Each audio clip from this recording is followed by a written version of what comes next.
Hello YouTube and welcome back to the Nitro Addiction. How's everybody doing tonight? How's it going? Mark Nugent, thanks for joining in, brother. Hope everybody's having a great night. And there's my little baby doll, Lily. How you doing?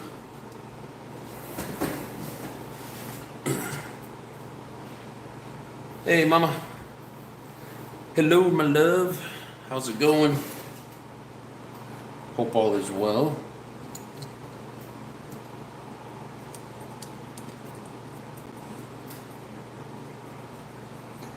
Some pieces here I missed last night in the scrubbing process.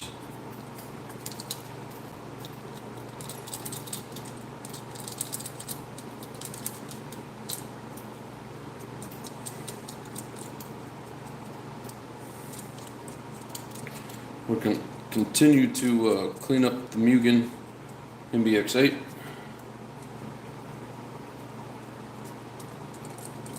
And then start slowly putting it back together.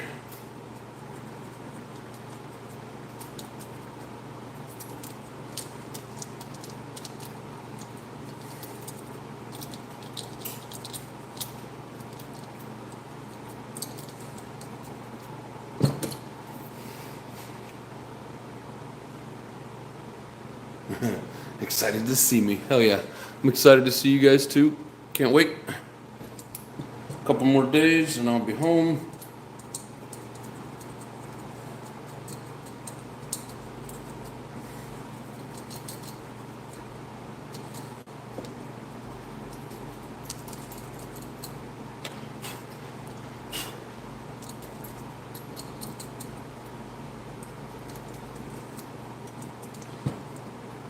I'm gonna go buy more fireworks.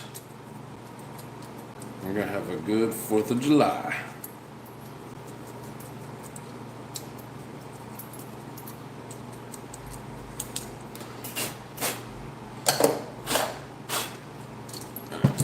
So that gets the cleaning process started. Whoop whoop.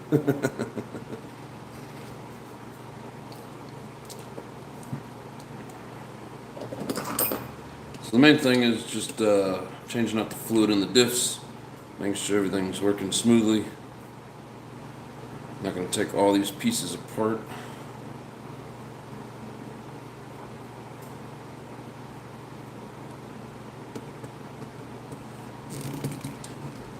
Just the diff.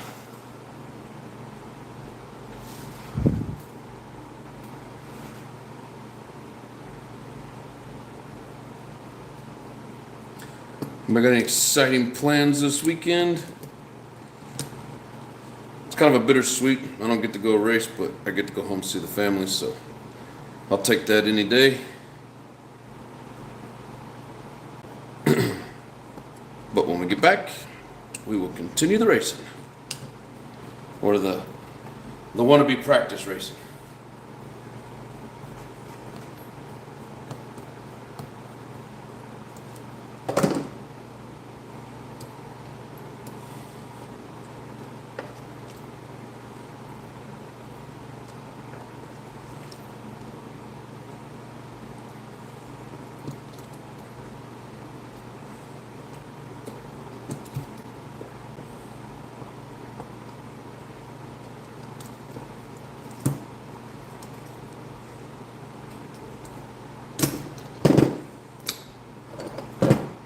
Stand up.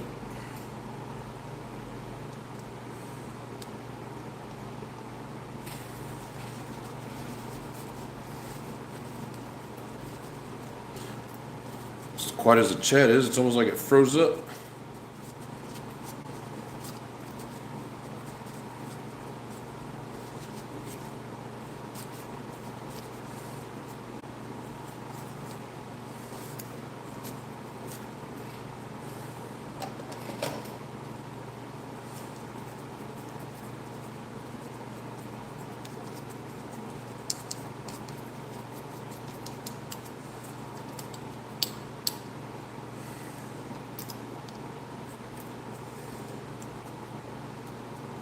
So yeah, just a simple little paintbrush works really well. These little dust cleanings. They can get inside the little hard to reach places very well.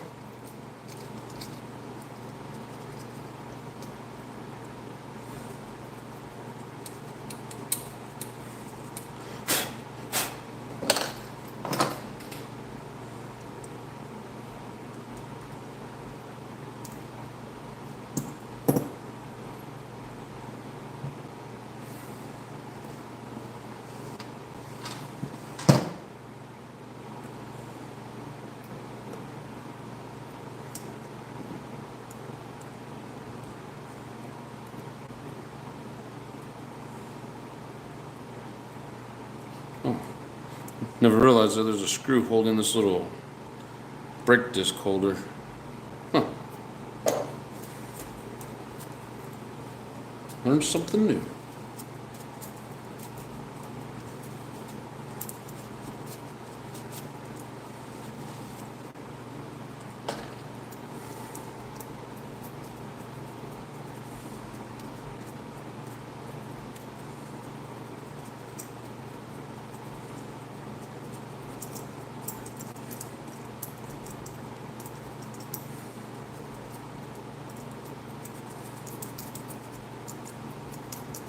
What's up, big boys? How you doing, brother?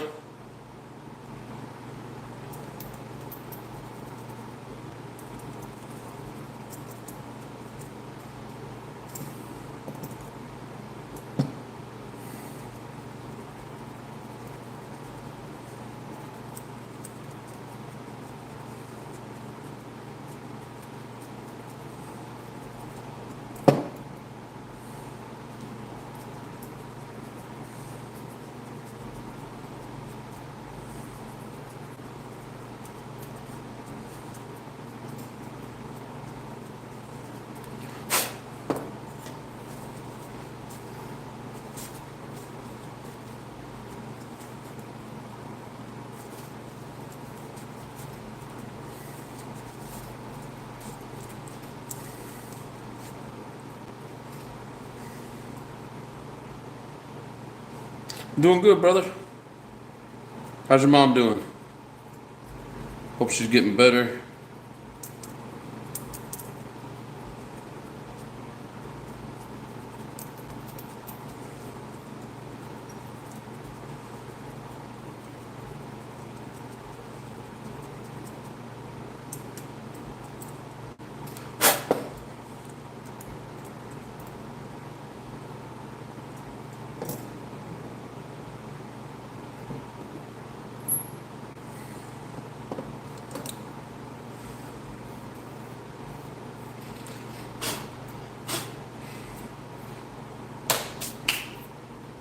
Get this stuff out of the way.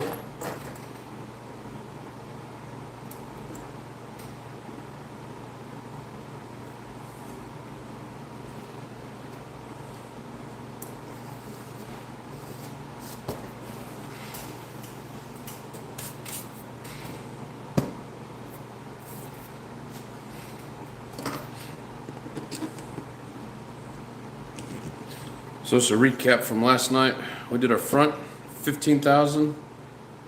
We did our rear in 7,000. We're gonna do our center in 10,000. Hoping that kind of helps calm down the rear end a little bit. Get the front end to stick to the track a little bit better.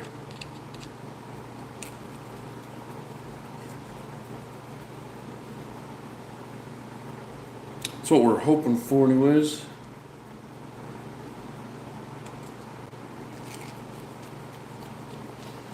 This is okay. I didn't find any disease. DI? Somebody sent out the doctor. They didn't find any disease in her bones and her legs, but she has an infection, but I think she'll pull through. That's good, brother.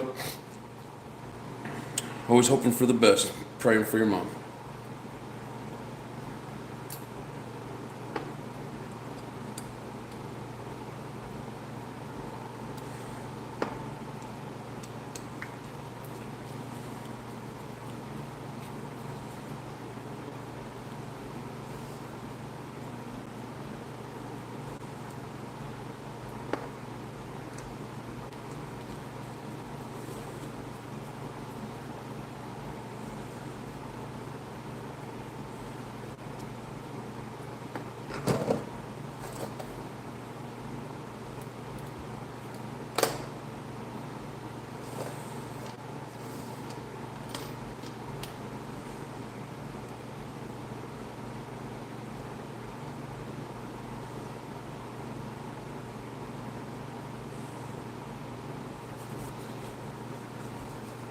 Oh yeah, that'll be some easy cleanup.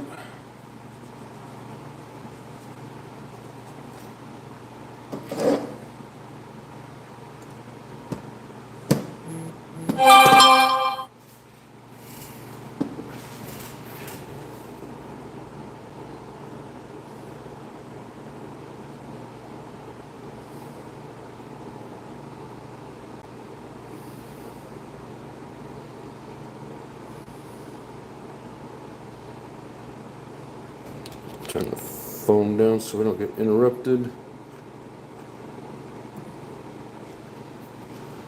All right. Very quiet here tonight. Yep. Sometimes it takes them a minute to get in here and start making some noise, but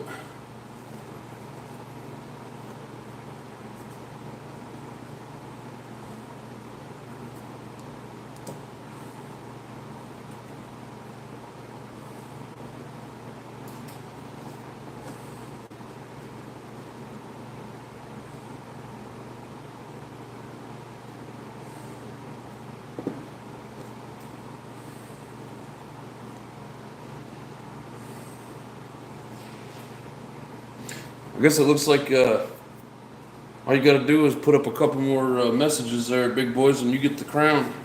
Number one. Oh, let me get me a little cup.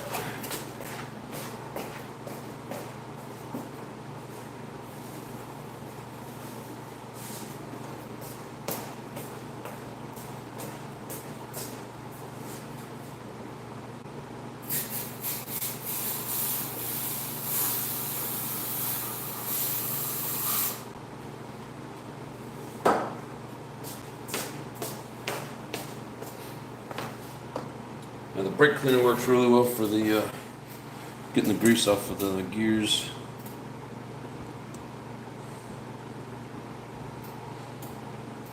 Oh, this oil doesn't look too bad. I don't remember when's the last time I changed this, but this one actually looks decent.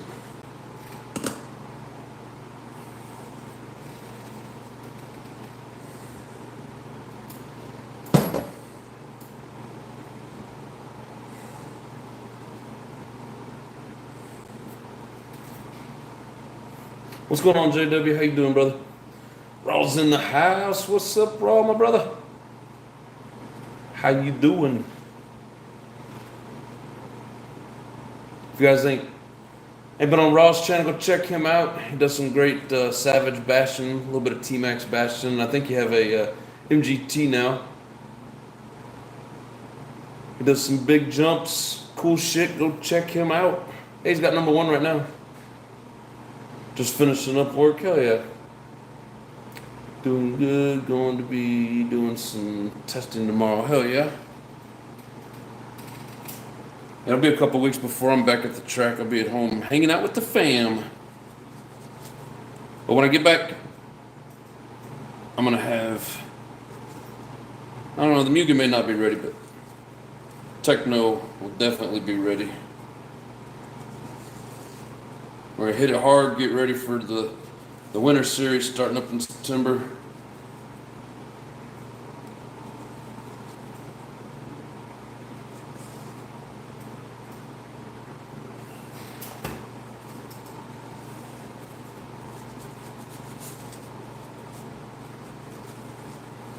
So just like the other ones that I was doing yesterday, I'm gonna go ahead and write 10K on here. See, this one here doesn't have a tooth number on it. Anybody know what the Mugen MBX8 is stock? The spur gear.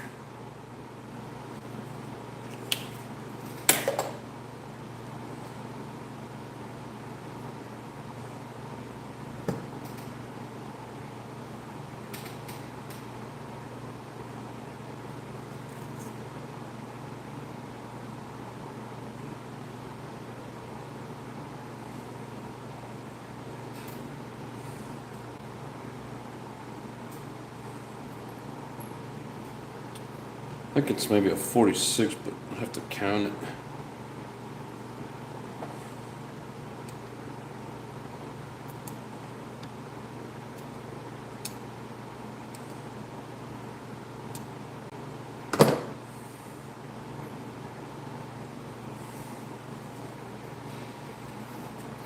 .46 or 47.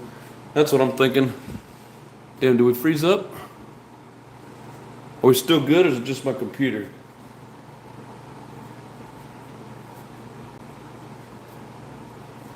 Been doing some more breaking tanks. Hell yeah. It's good to rebuild my Mugen for me.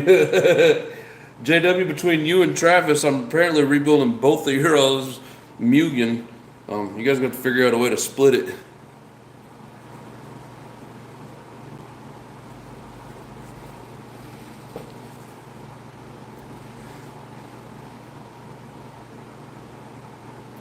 Good way to get grease and silicone fluid out is a microfiber towel. Yes, sir. I don't have any microfiber towels. I don't generally like them. I know they do a good job, but I always get snagged. They feel weird in my hands because I always have dry hands. Come on, get on there.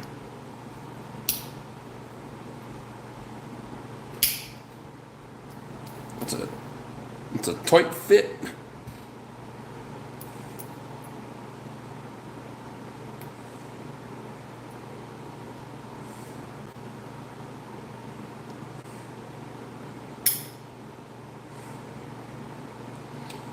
She's tight like a tiger.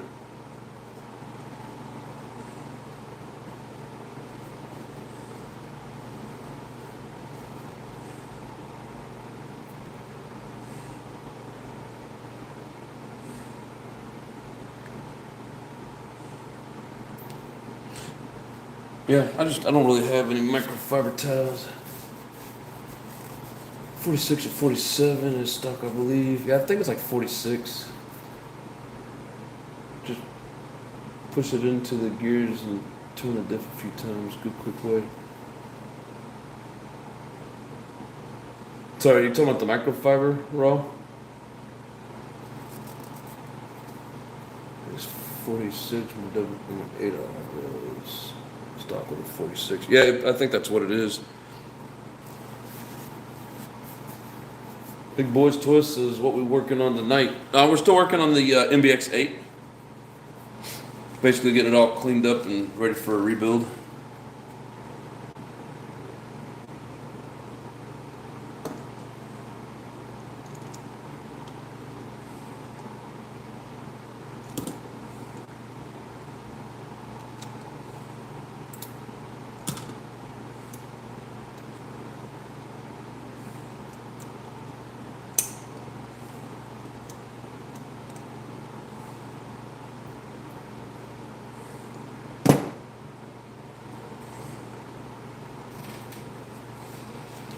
Be a very helpful tip there, Ro. Appreciate that.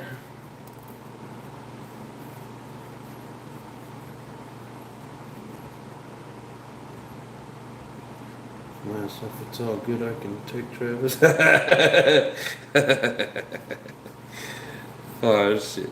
Today's his birthday, man. You gotta be nice to him.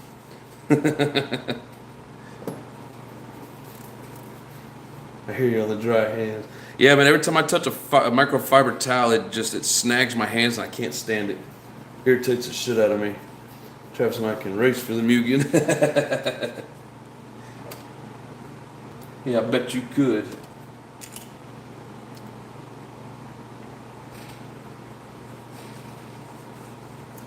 Oh, look at there's a draw. I get to keep it.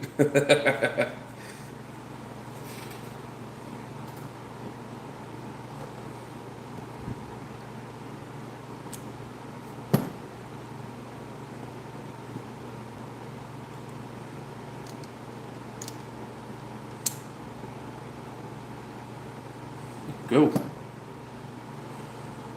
All right, I'm gonna go rinse this out real quick. I'm right back.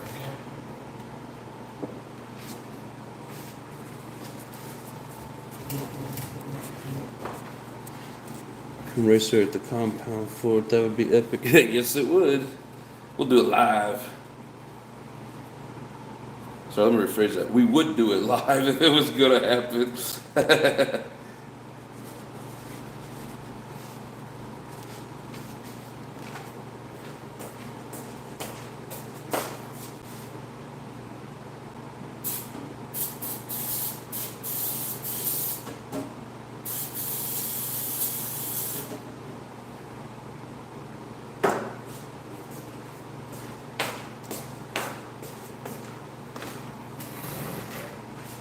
Have to get me some more brake cleaner. She's empty. Exactly, and do it live. That'd be the only way to do it. Well, that's a disadvantage though. I don't think Trevor's ever been on a track. Gotta make it fair. I know what you're thinking, JW. It's a for sure win. Maybe. I don't think he's ever been on a track. Yeah, like I said, we gotta make it fair.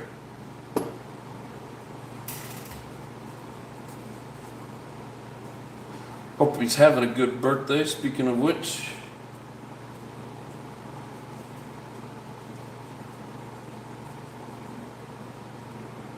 So JW, if you come down here and we're not in the same heat, are you gonna be my pit guy? Or are you gonna pit for your buddies?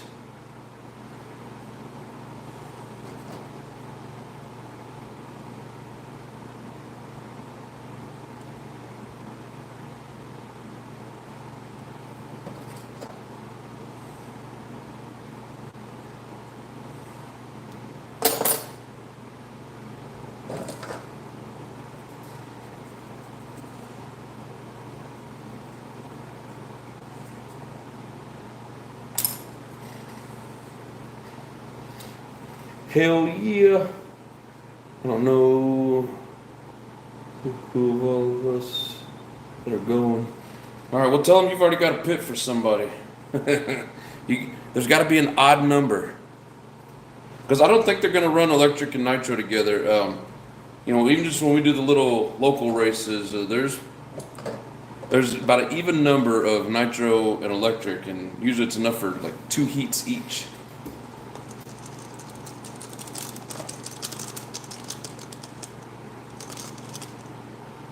And then I'll be one of the marshals out there, slowly walking over to your car to roll it back over.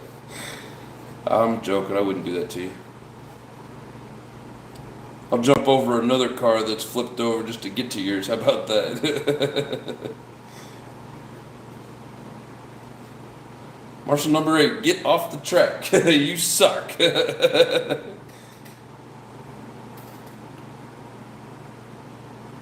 No, it's going to be fun. Hell, I'm not even worried so much about racing other than the fact they said they're going to have a novice class. I just want to go and see all the good racers.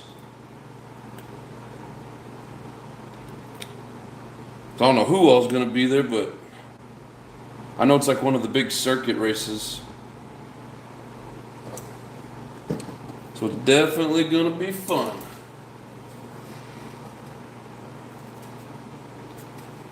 I'm the odd guy because I drive electric. Hell yeah.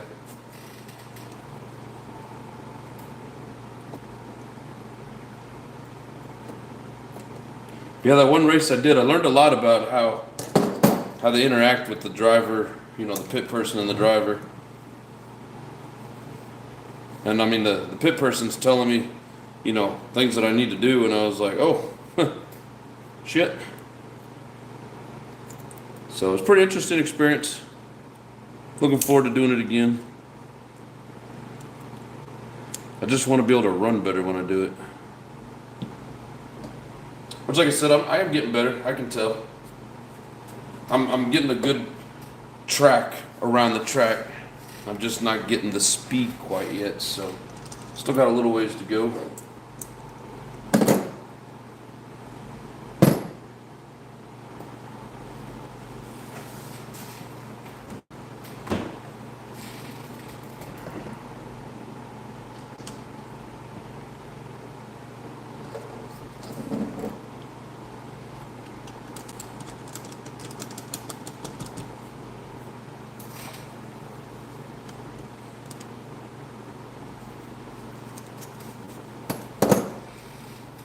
Mario RC, what's up? Hi, the Nitro Addiction, everyone. I'm curious what product you use to clean your diff. So what I have in this cup is just the just like generic brake cleaner. What is it? Ammonia free? I think it's ammonia free. Whatever that chemical is that you don't want to use, it's.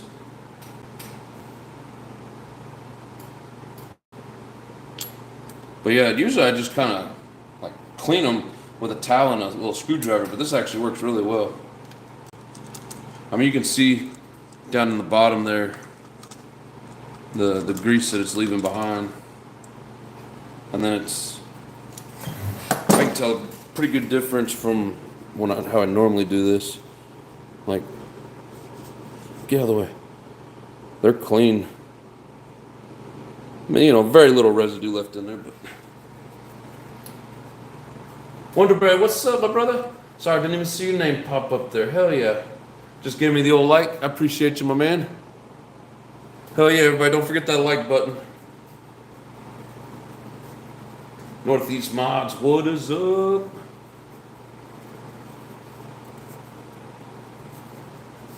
Sorry, I missed the last couple minutes. Dogfight outside. Yeah. Same like you, Mario. Yeah, and I just started using this. Like I said, I used to just wipe it out and then kind of scratch it out with a screwdriver, but it actually works really well using the brake cleaner.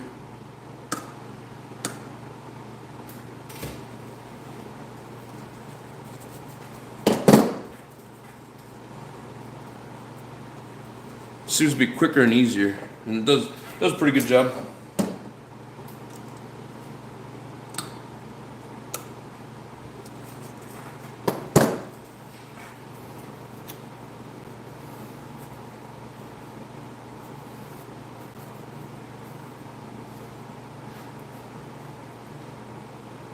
Gonna check out a Mugen this weekend with a 21 size nitro and bump starter. I'm gonna see if I can trade for it. Hell yeah, brother. You can never go wrong with a Mugen. The only thing really to look out for is if it's too old and it needs parts. Sometimes they can be hard to find the parts. But then again, I mean, you can find a lot of them out there. I don't know if it's all the parts or just some. So find out exactly what model it is and do some research. And I found even where, like, when I'm looking for parts and I can't find them on eBay, I just Google it, and then Google will show me where it's at on eBay sometimes. So just be careful with getting a really old model and needing a lot of work. It may be a while before you get it complete.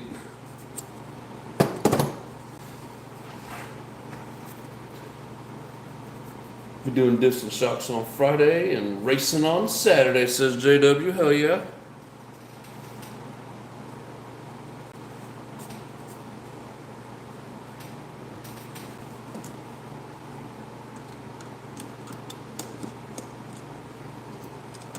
I was never really sure if I would enjoy racing just because of all the, you got to constantly keep up with it, right? Whether it's new stuff or just constantly maintaining. But I actually like all the extra little tinkering.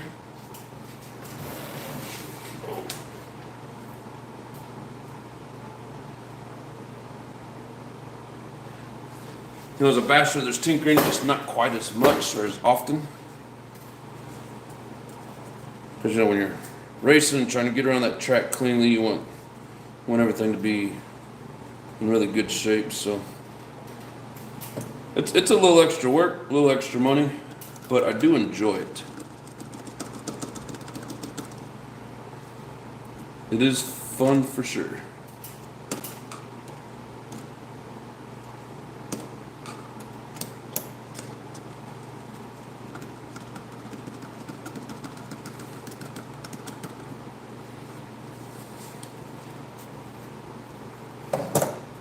Thanks for the advice. Not a problem.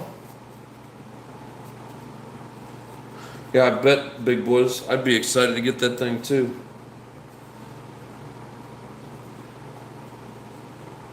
A lot of the guys that I'm running into are, they're running electric truggies up here at the track, and it's pretty cool watching them run around. But then the nitro guys bring out their nitro truggies, and it's like, oh yeah, I got one of those.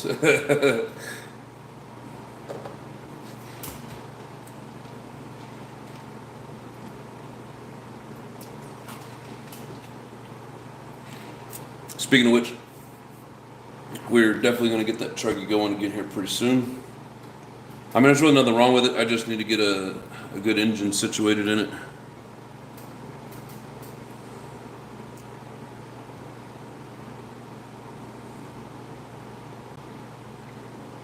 I got a couple of ideas for it.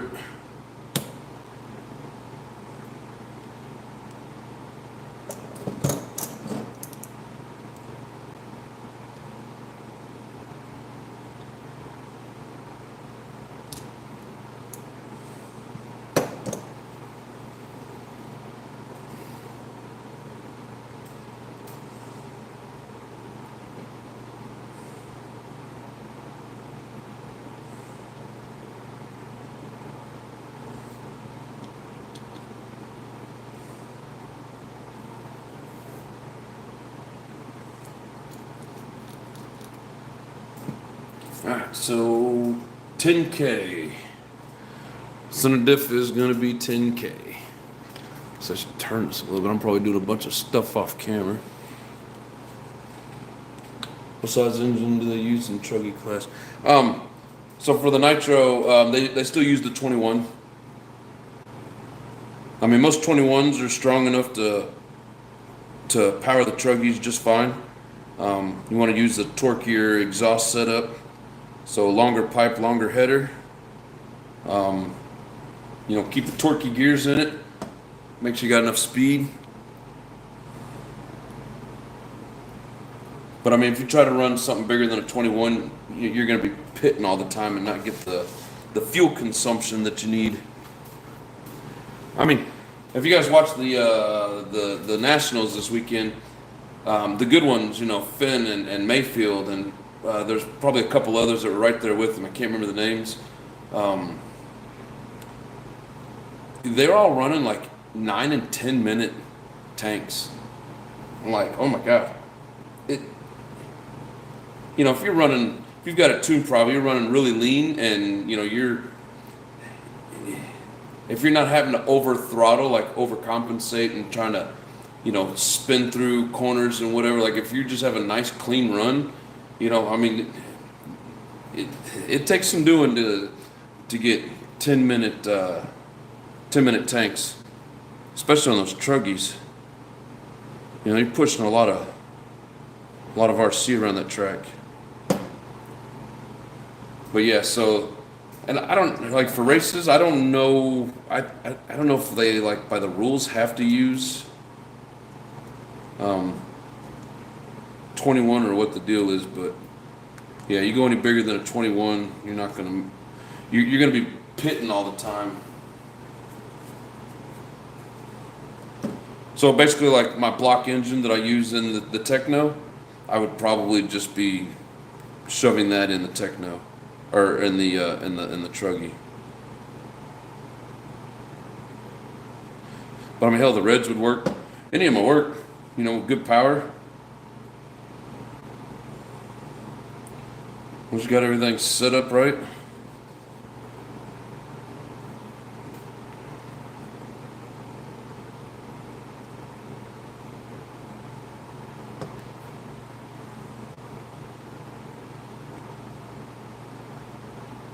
I don't know, I've probably got too much in there, but we'll make sure it fills all the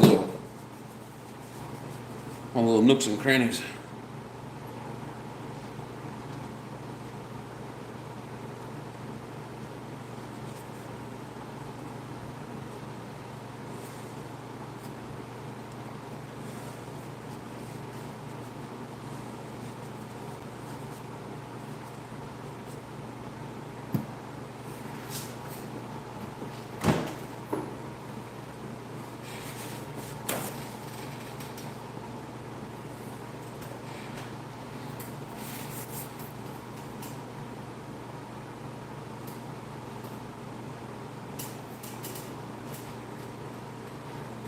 I'm watching the shit. I'll be rinsing on the washing machine.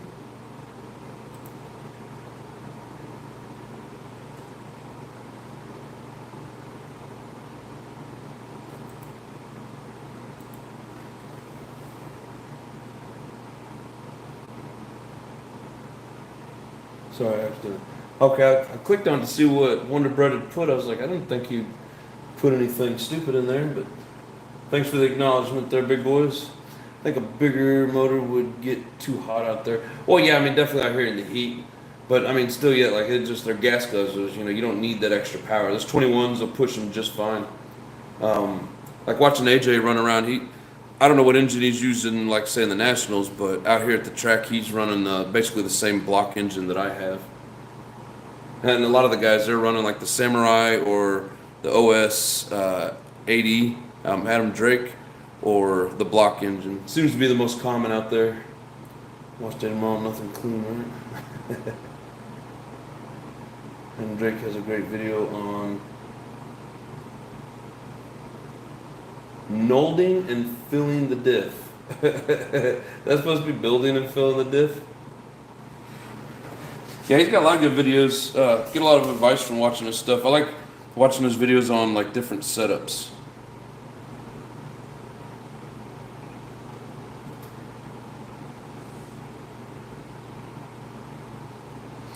I didn't know he was doing any noodling. Don't even know what noodling is. Dang, I can't spell tonight.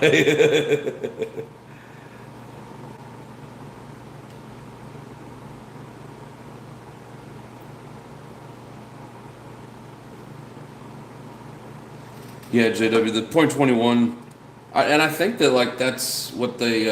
I think that's like roar legal. I don't know that you can go with the bigger engine. Like I said, you really wouldn't want to, but I don't know that you can by their rules. You know, correct me if I'm wrong. I just for some reason feel like they have a size limit on that.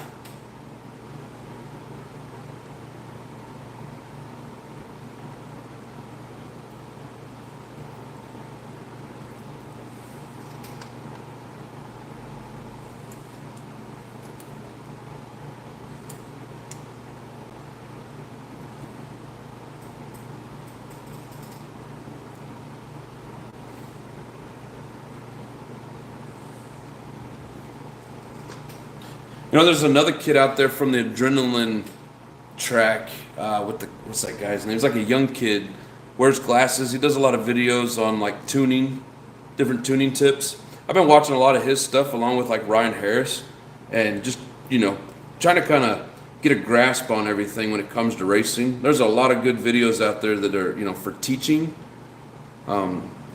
So yeah, it's here in the last couple of months, that's what I've been doing is watching a lot of their stuff, trying to figure out the secrets and best ways of setting up. And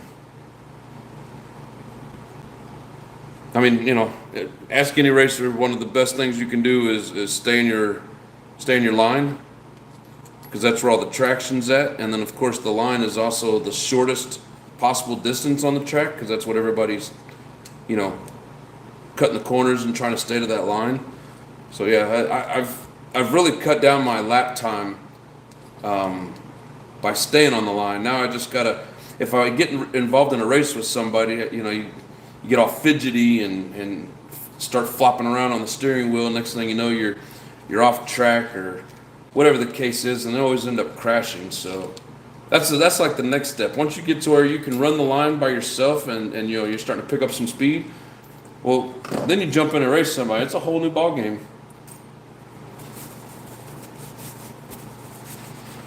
JP's in the house. What's up?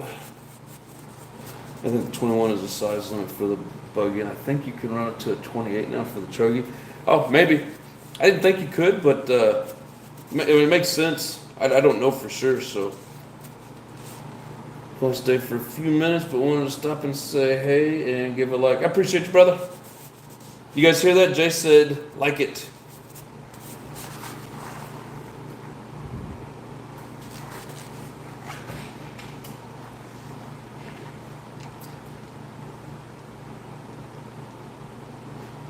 Yeah, I hate PayPal.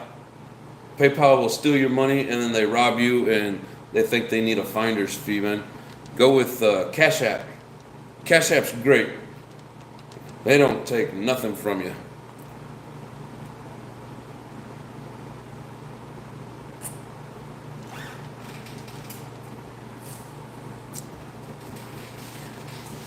I'll always dog PayPal and I'll always promote Cash App. Cool, cool. So we have our 10,000 center done, marked, so we always know. We've got our front 15K. Now, granted, these are probably only truly a good setup for the heat that I'm running on, plus this loose, low bite track. So your area, your track, you may want to do something different. But with the heat and the low bite, we're going to try this. 15 in the front, 10 in the center, 7 in the rear.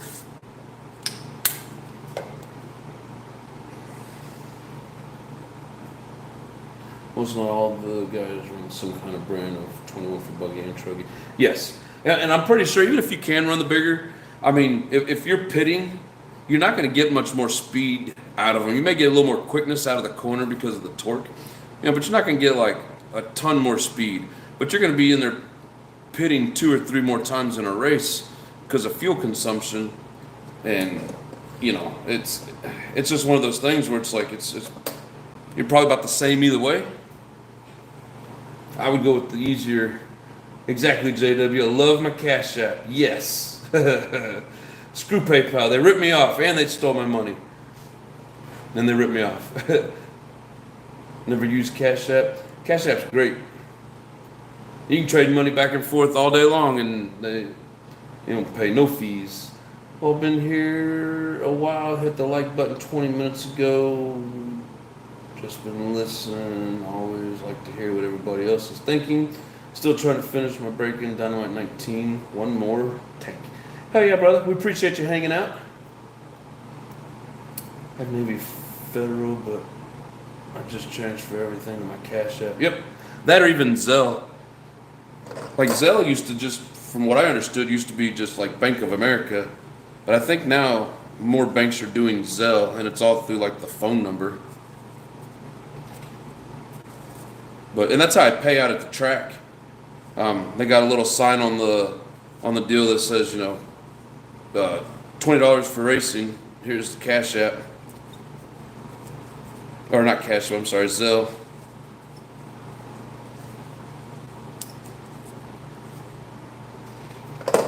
But yeah, I've tried PayPal, and like me and JW had not JW, me and JP had a couple of things going, and yeah, PayPal took my money, said they didn't know what happened to it, on top of the fact it's either you pay fees or like I guess it's insured if you pay those fees, like it's a business transaction or something, or you do private friends and it doesn't charge you, but then whenever they steal your money and can't find it, they're like, oh, well, you didn't pay for the insurance, there's nothing we can do.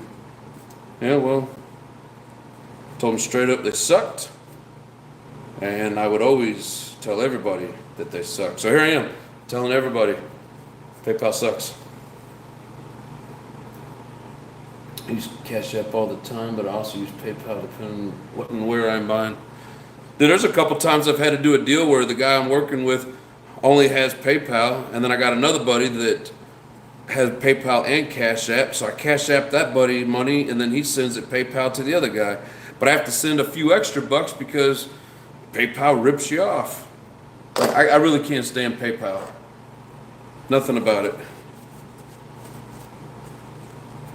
Not only the fact they stole my money, the fact that they want you to pay them. I mean, they got enough ways of making money. They don't need to steal mine.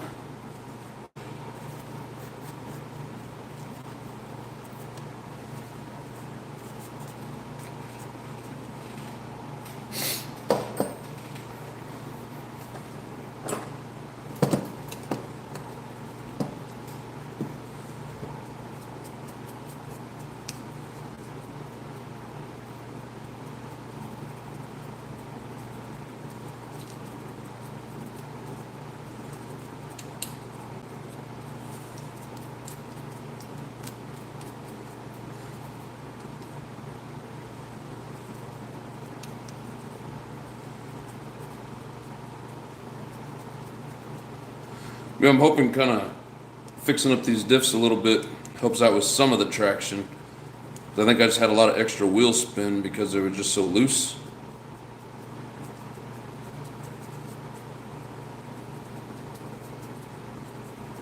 Then there's probably a couple other tuning things that I need to work out, but I think this is a good step in the right direction.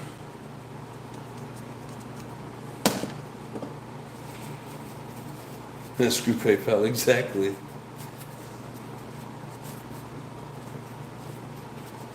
Yeah, I always have to send extra money when I use PayPal.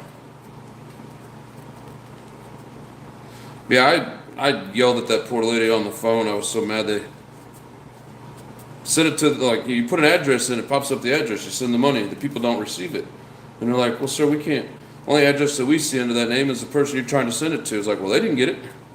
And I'm like, well, you didn't pay the extra fee, so we don't know what to tell you. No, what happens was I didn't pay the extra fee. You stole my money and told me basically, too bad. That's what happened. Bunch of crooks.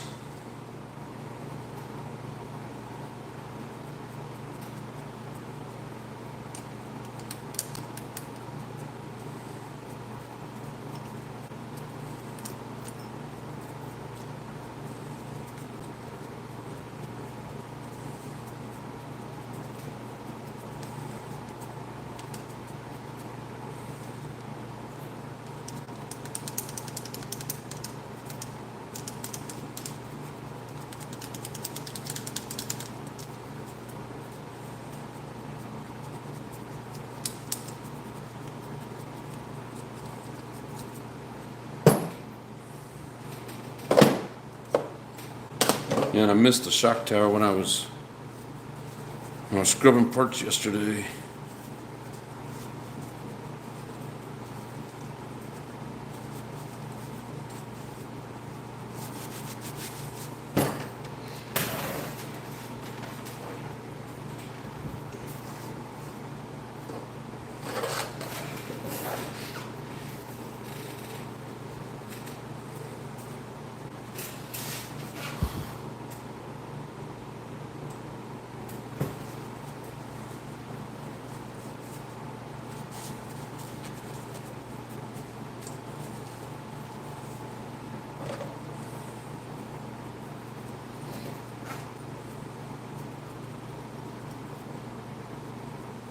You know, now that I know how well this brush does, I'm gonna use it for everything.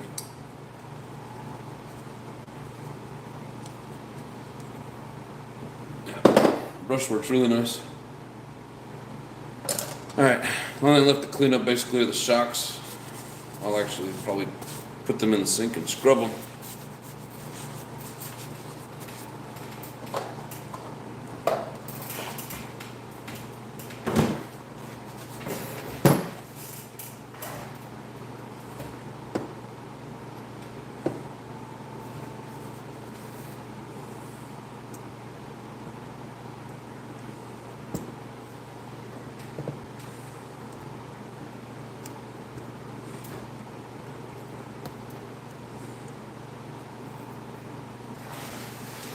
So put the brake pads in first. I like these that have the little holder, because I've had some vehicles where, like, if you roll it backwards, just the momentum will kind of roll that brake pad back, and then it kind of catches. So this keeps it in a straight line. I know Mugen's not the only brand that does it.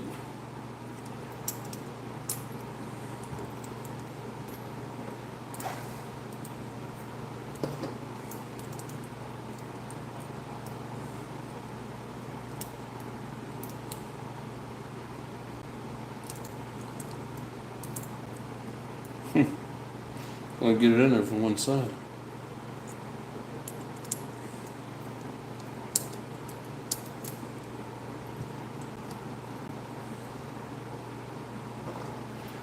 Alright, the gear that way.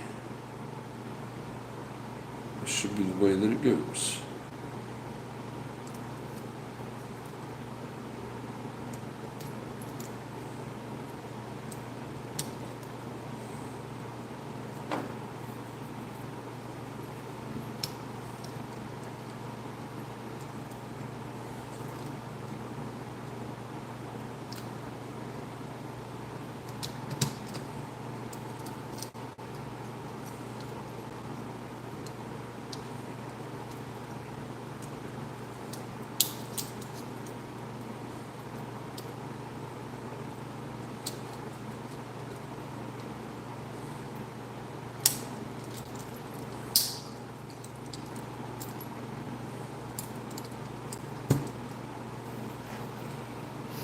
I wanted to stop in and say hi, but I gotta get back to it. See you on the next one. Later, brother. Appreciate you hanging out.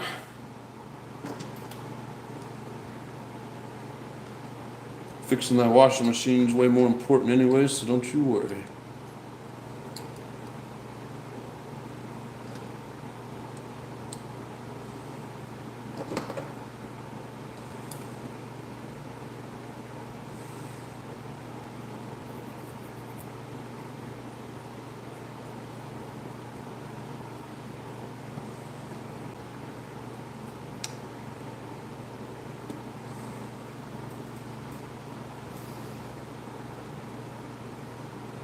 All right, Jay, take it easy, brother.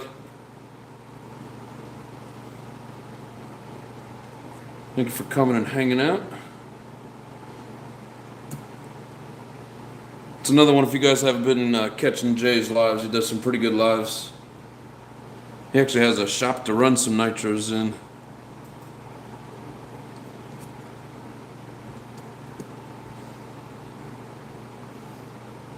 I think just about everybody in here has a pretty cool channel, it seems.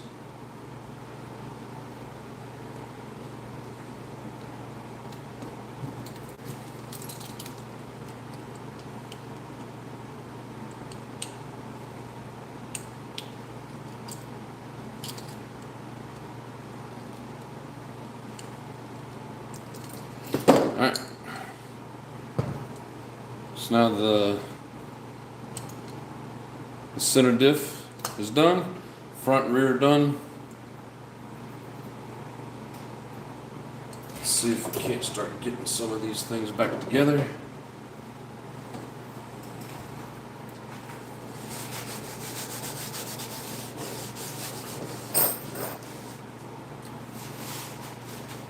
Have to dig up some parts from the old the drying spot.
There's a lot of screws that I need to go through as well, so I need to get those kind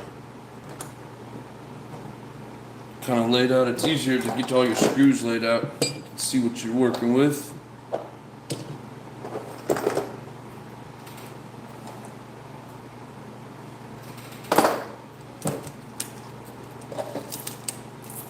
So we know we're going to need those.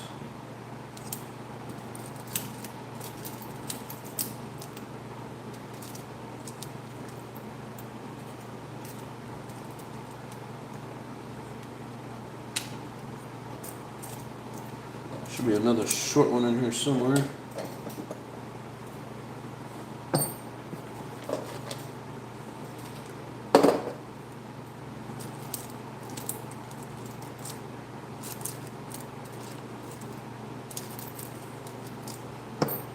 Pin gears.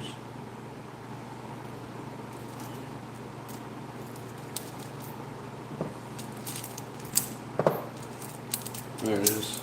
That's what I was looking for.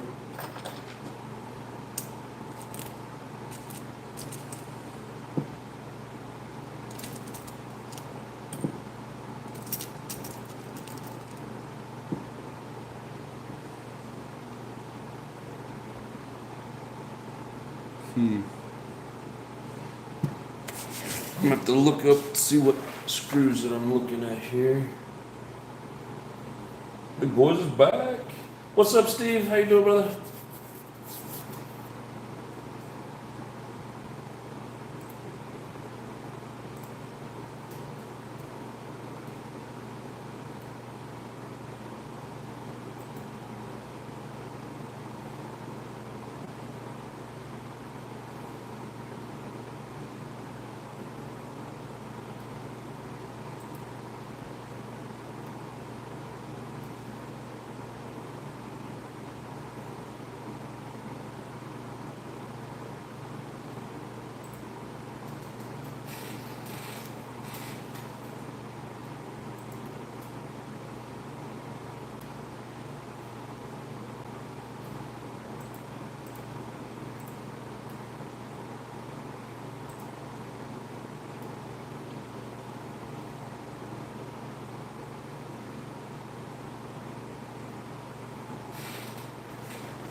Taking a second for it to load.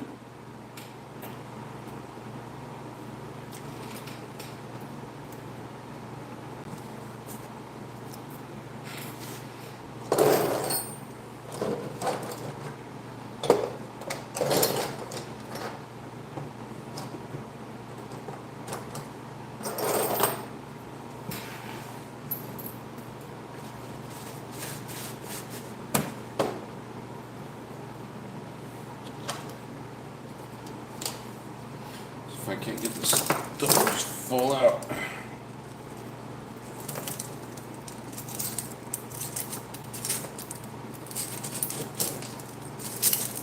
Might be a little easier to start separating out all the screws this way. So one thing I have found with building all these different things, if you got all your screws laid out and separated, you can kind of do some of it like, find what you're looking for just by process of elimination.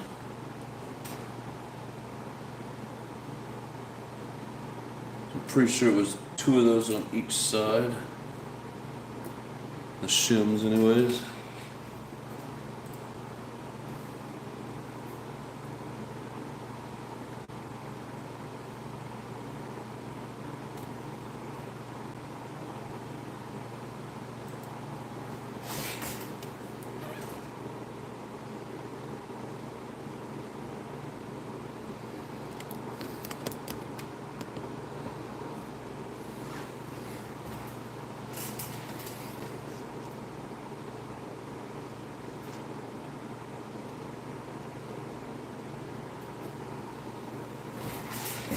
Let's see.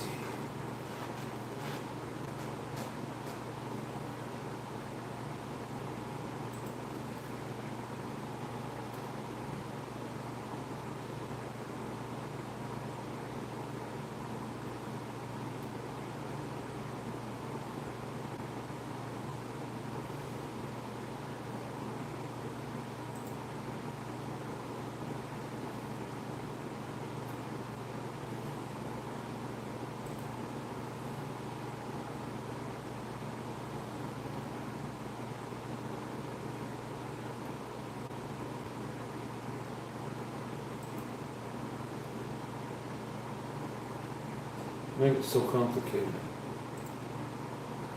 Just trying to get to a freaking manual and it's going through all this different stuff.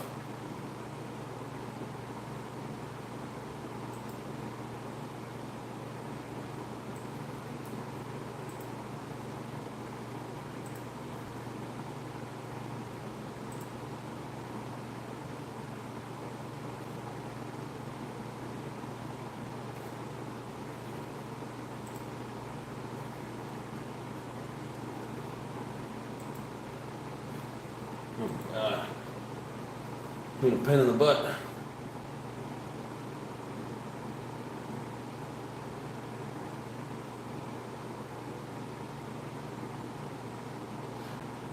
Yeah, Steve, it's one of the last weekends in July. I remember it was the 20th or 30th, something like that.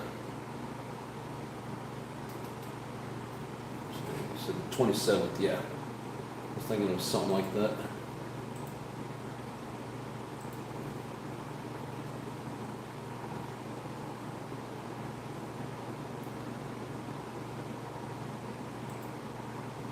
I hate how you type something in and they give you everything but what you're looking for.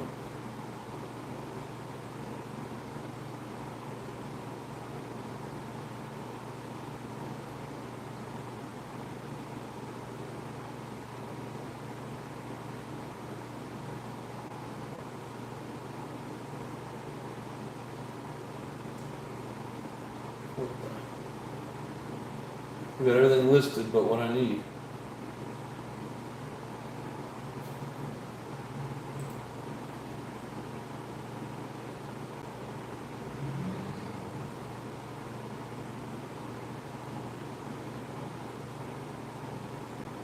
It's like I got it on my phone, but I'm trying to get it pulled up on the computer.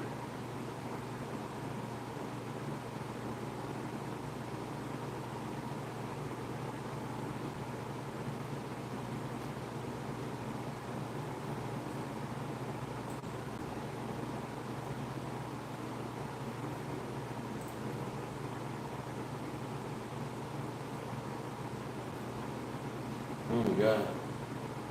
They want to show me everything but what I am looking for. So stupid.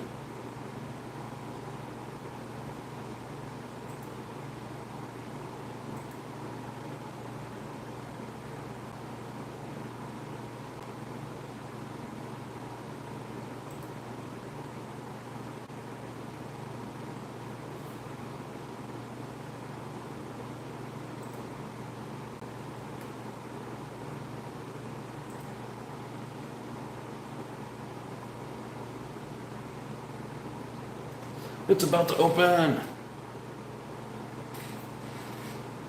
Yay! I finally got what I was looking for.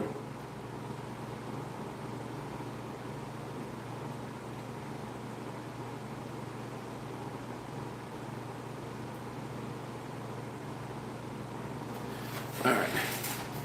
So now I got the page pulled up. So if you guys are saying or making comments, sorry to be a minute before I get back to you.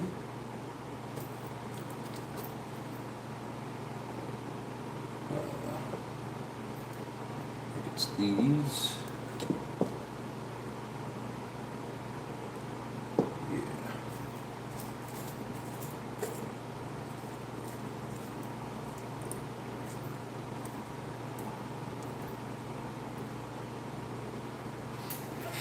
Screws.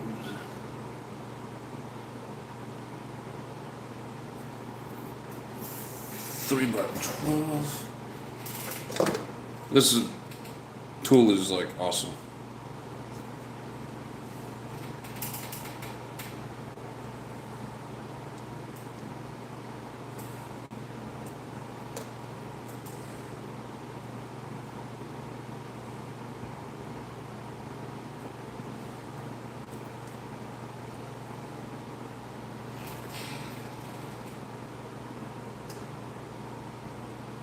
Those are all 3 by 12s.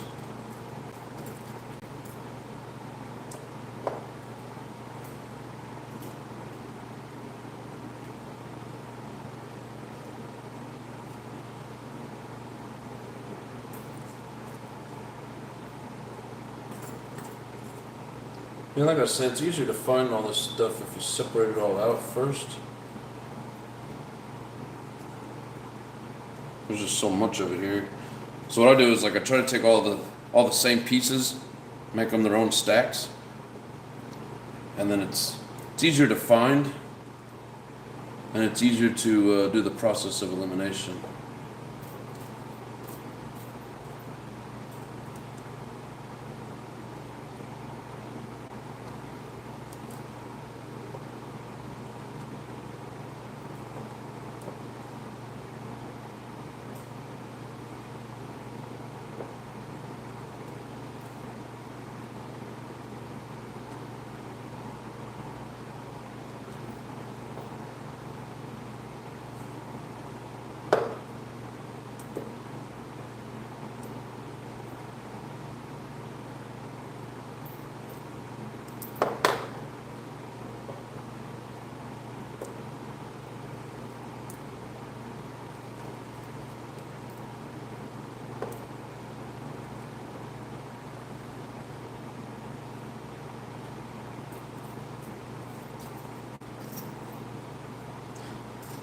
Should be trying to separate them out more, but I don't have the patience right now.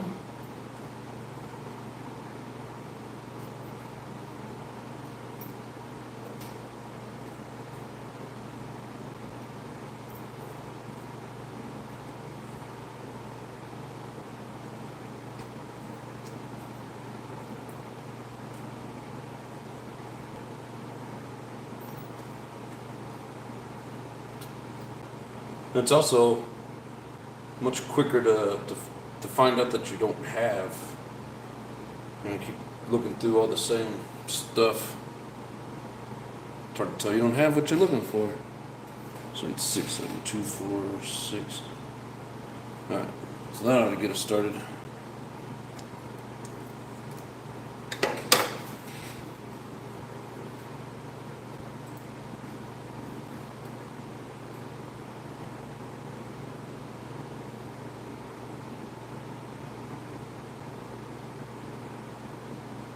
Hopefully it locks center first. That's the way to go.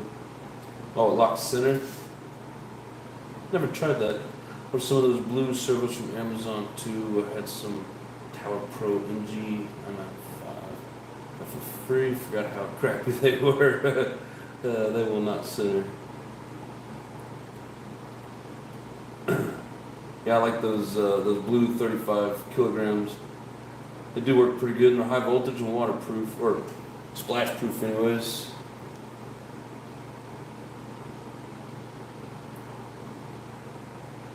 What's going on, Alex?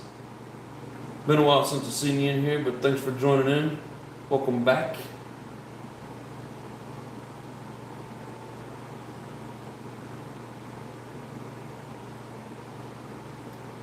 Like my Pico RS600.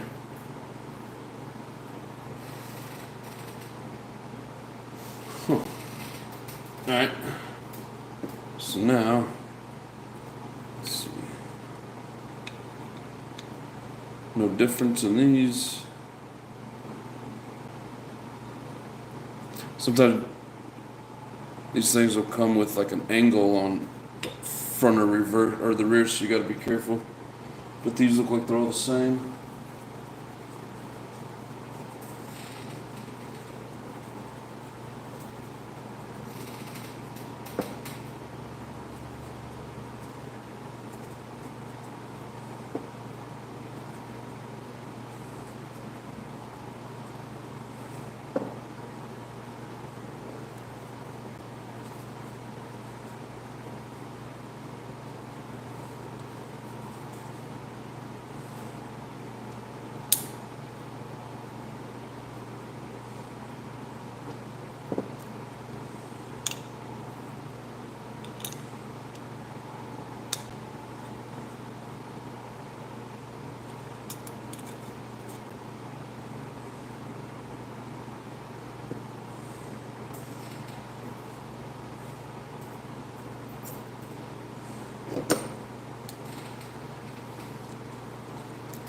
They've been doing up old vintage nitro with the Colt 15 engine in it. Huh. I didn't know the Colt had an engine.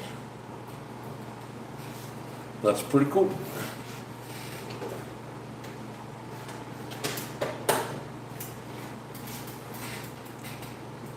I don't know that you've been here since I made the move down to Phoenix.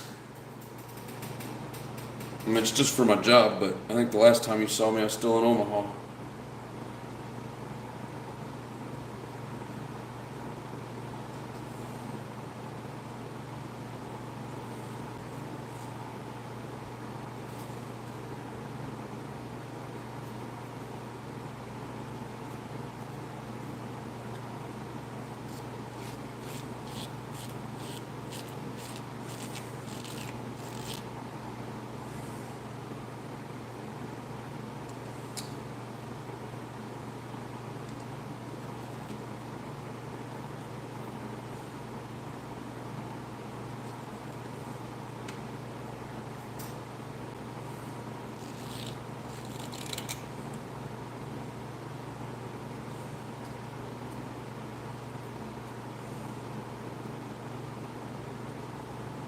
Trying to leave just a smidge of play in there.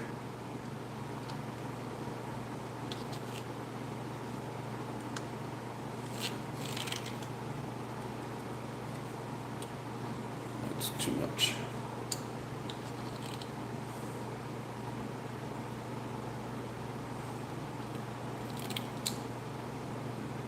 Man, it's either way too much or nothing.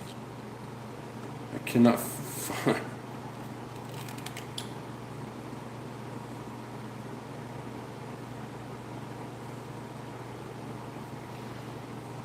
Damn you.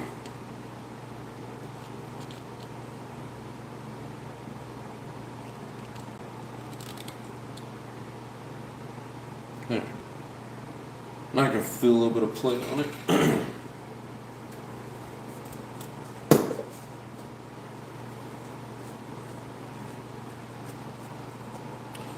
Let's see what the manual says. Hey, all aspects, what's up, brother?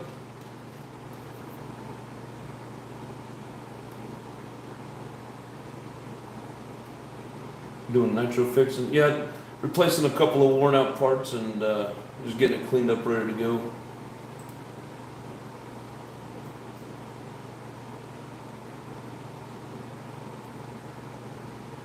Oh, of course I'm putting the wrong piece on there.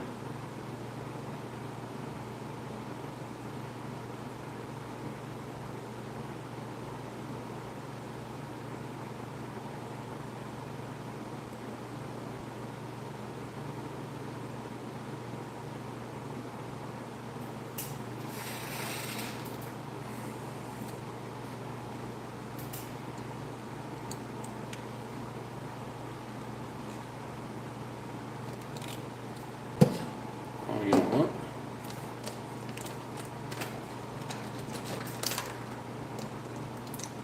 That's weird because the manual's showing that this is one of those, that this should be this. But guess not. Okay, so now, and this is going to be our rear. So 7K.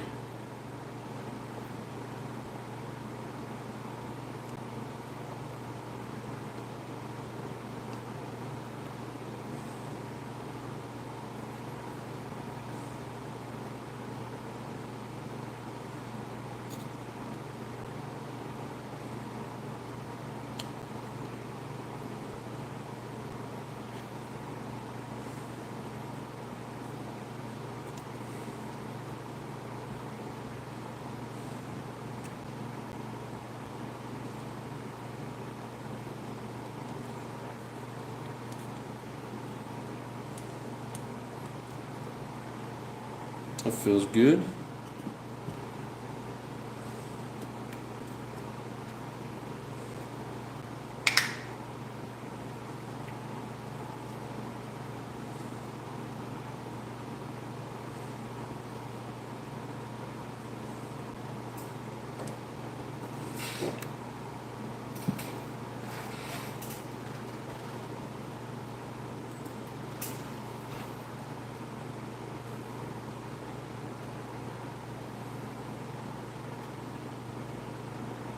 So model is the Oven Standards. What do we got?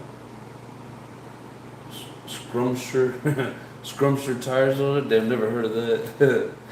What is up, all aspects? Taco Tuesday.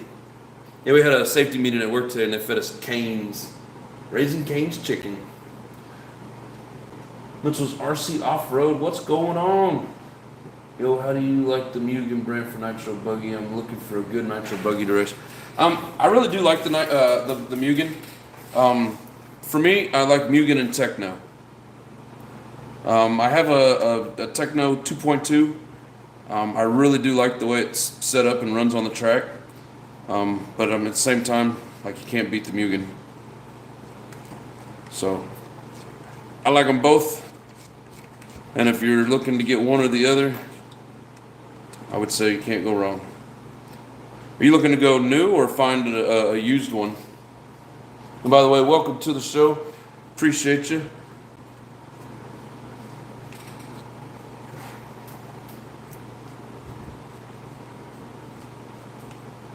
And I've raced both these on the track. I mean, not truly like in a race. I did run the Mugen in a race, but I'm still new, so I didn't do very good. And you know, you need to get your setup right.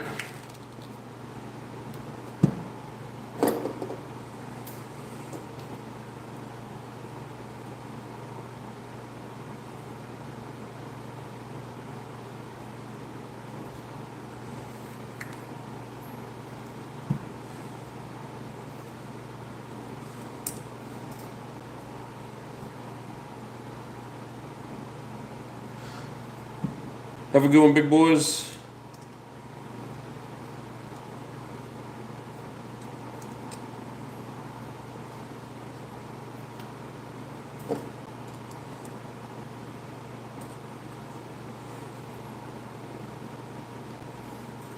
Picked up SSB Thunder Tigers the week off eBay. Hell yeah. You'd go new. So I mean, like anybody who gets the new MBX8R loves it. Anybody who gets the NB48 2.2 Techno loves it. It's a lot of people are running the new Techno now. But yeah, either one of those. And for me so far, like I've had better luck with the Techno, but I had somebody had already set it up for me. And then Mugen's Pillow Ball and Techno C-Hub. So, you know, if you have a preference there, which a lot of people do.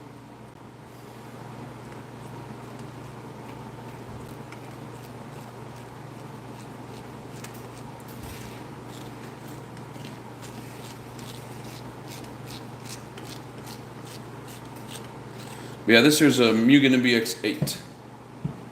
So this is like 2 generations back on the Mugen series.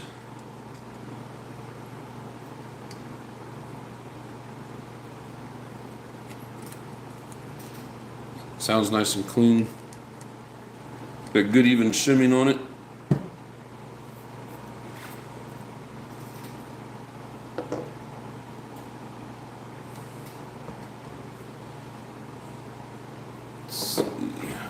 It ain't gonna hurt to go ahead and put the front together.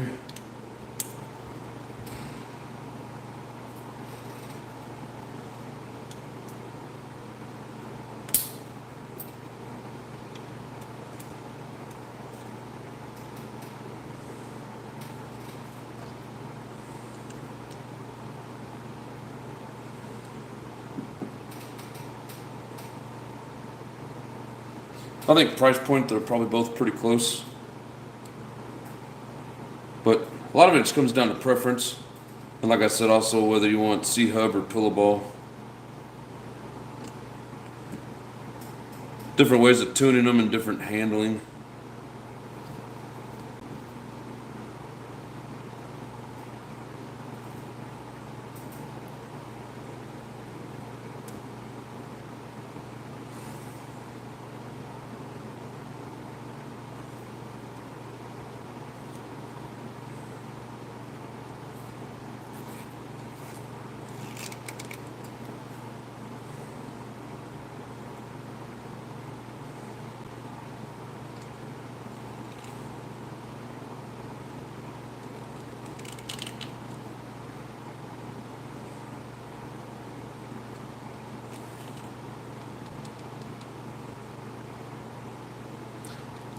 I'm also finding out one of the keys to a good setup is making sure you got the right,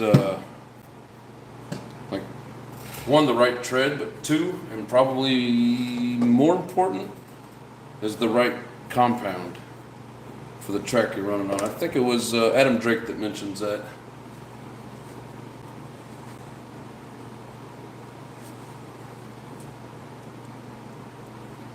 That might be too much.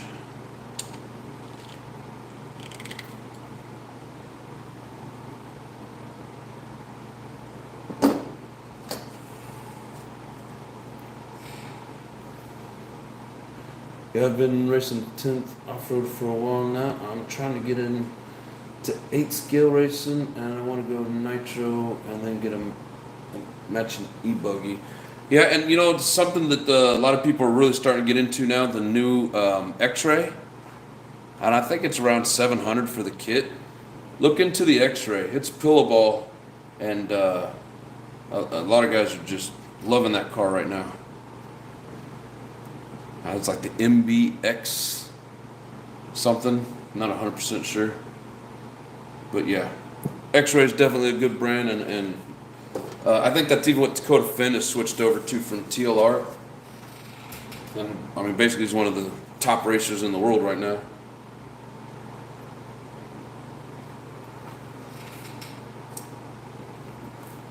But those three brands, I mean, all the brands really are good. You know, like I said, it's all about preference.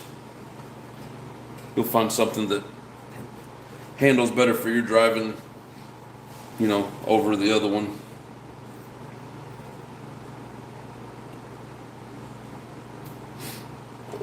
So here's our front, the 15K in it.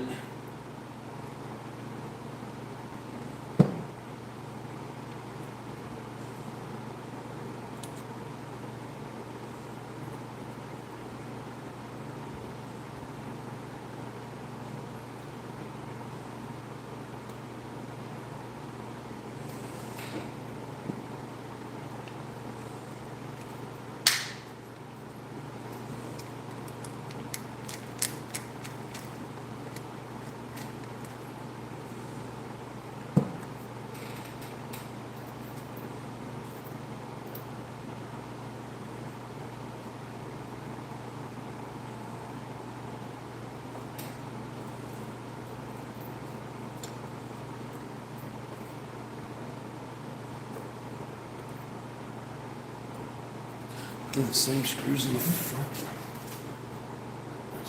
Salad nitros. Nice stock carb opening. Hold on, say that again. Nice have look, sound great. Nitros. How to stop carb opening when you turn off transmitter. How do you stop the carb from opening when you turn off the transmitter? I'm sure what you're saying, Alex.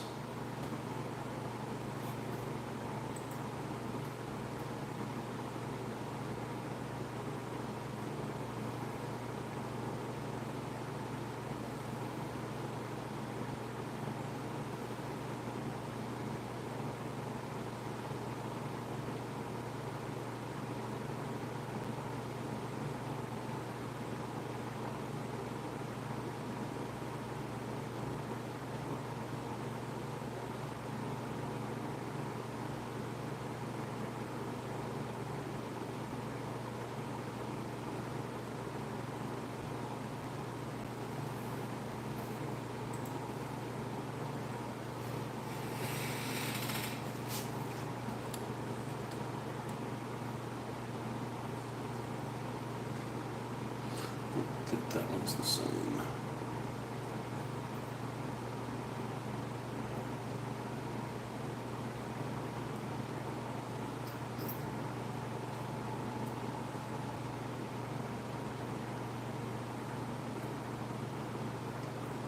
It's almost like I don't have enough of them.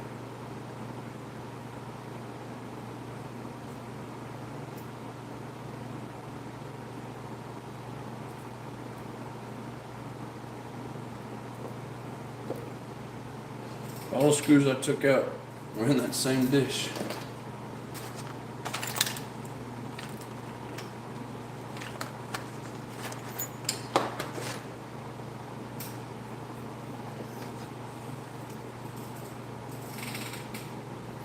I think y'all will have a look into those cars. Yep, not a problem, man. I'm no expert. Just see what people say and do. So, and a lot of it, like I said, is personal preference.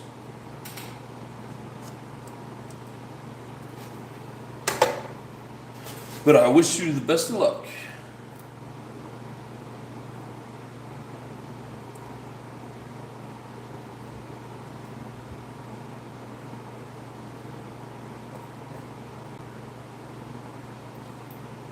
I feel like I'm missing some screws.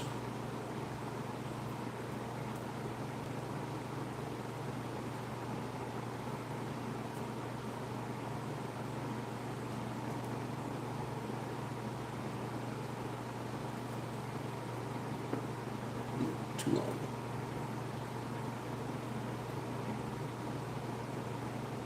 Where did they all go?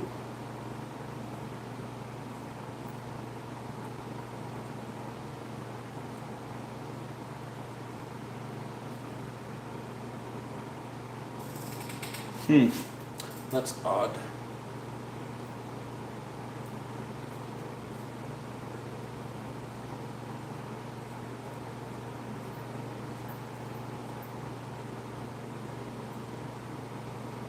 So either whoever had it before me had the wrong screws in it, or there's a screw gnome running around here stealing my screws.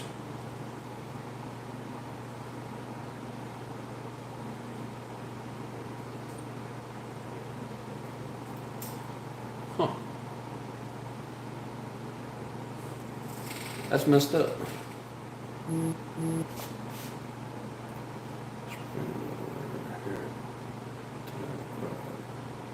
Hey, can you show Alex thought of return on one of your setups? Oh, yeah. Let's see. I'll be right back.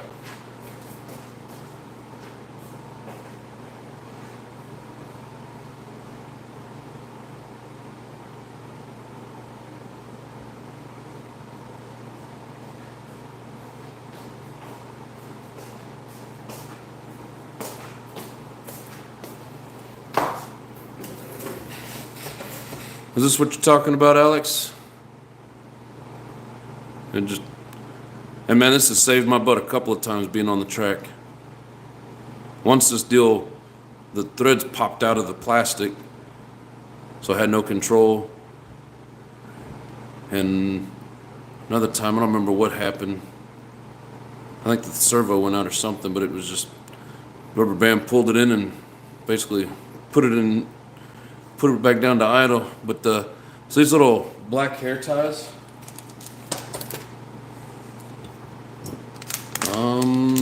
does it say specifically?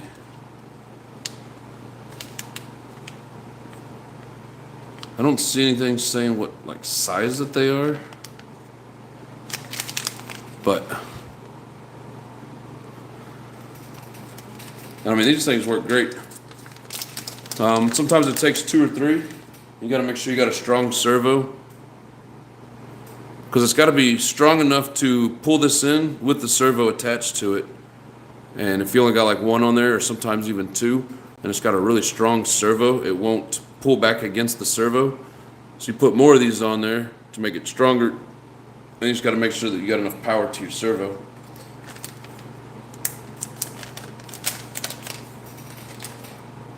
Does that help? I said yes, thanks. Cool. Yeah, goodie hair ties. Yeah, they're goodies. I just don't know, like they don't have a size on them. It just says 2 times stronger. But reusable to 10 times. I can't believe they don't have like a size. Small but mighty. They're ouchless. Our ouchless forever poly bands are 2 times stronger than other bands. They're perfect for braids and precision style, and made to last all day long. But yeah, little bitty black ones. Now, I think you're in the UK. I'm assuming you can get these over there. I don't know. Like, we can get them at Walmart.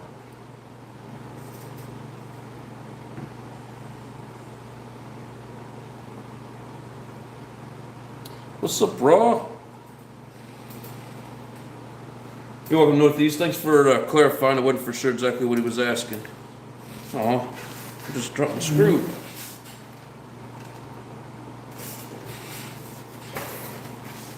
Alright, Ross says, be the first time I buy hairband ties for myself. LOL. I'll give that a try. I won't need to get a fail-safe. No, you still want a fail-safe.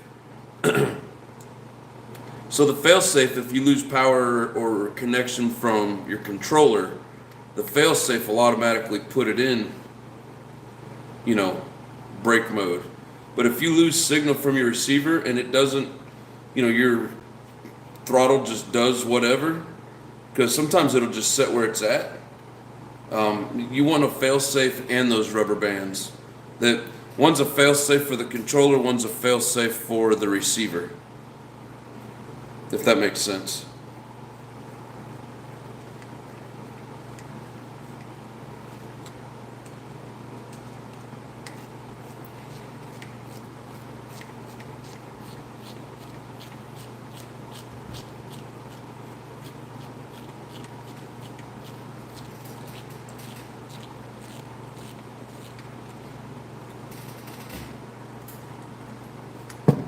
I just need to find my damn screws.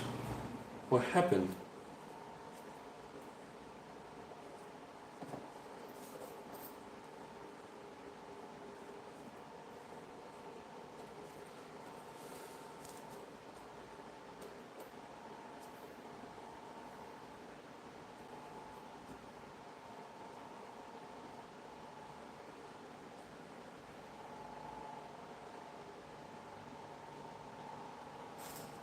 That's odd.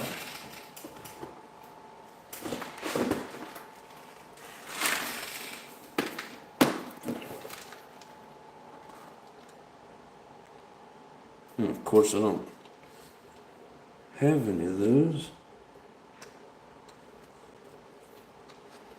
So what happened? Why am I missing 4 of that exact same screw?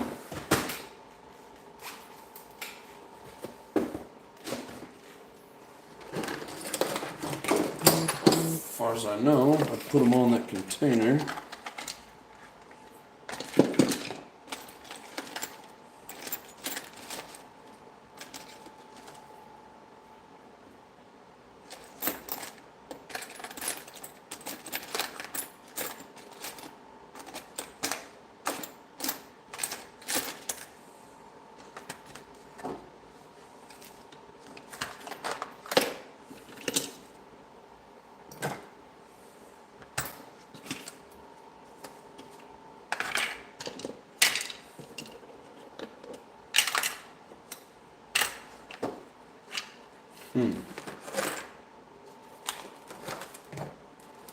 That's weird. Let go.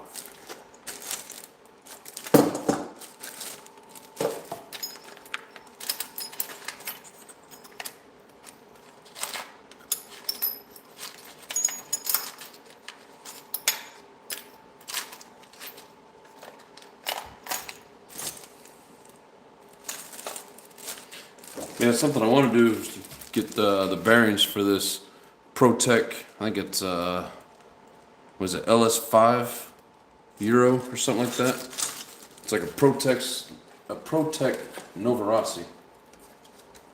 If that makes any sense. What doesn't make sense is what happened on my screws, because it says 12 millimeter.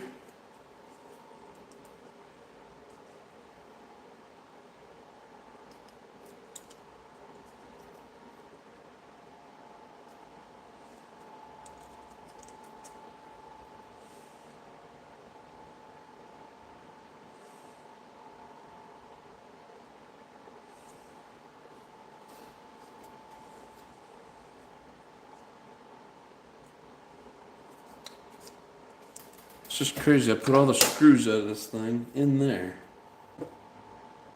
I swear whoever had this before swapped them out. I mean, I wonder if you had longer ones on it with nuts. I don't even remember if there was nuts on there or not.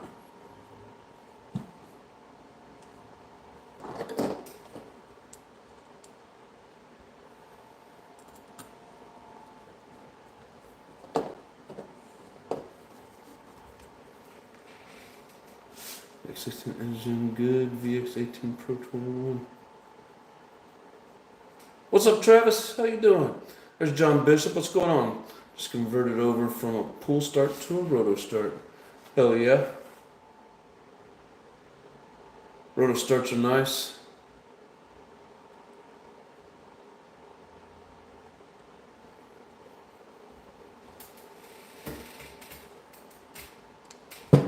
Still don't know what happened to my screws.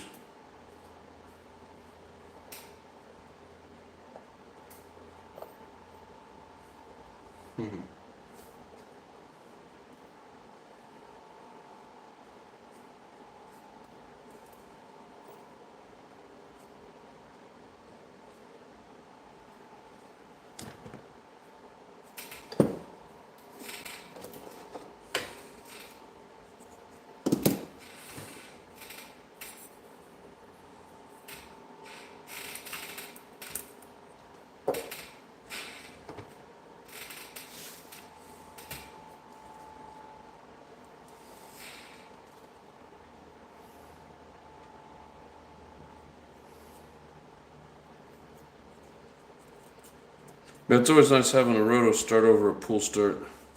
Pull starts get old. I prefer the bump box though.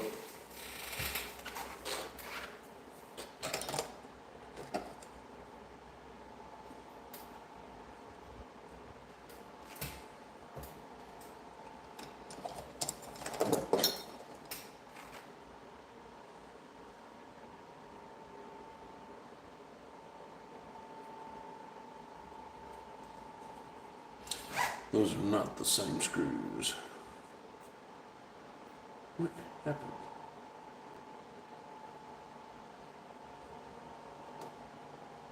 It's like I know if I use some of these other ones, I'm going to be missing them somewhere else.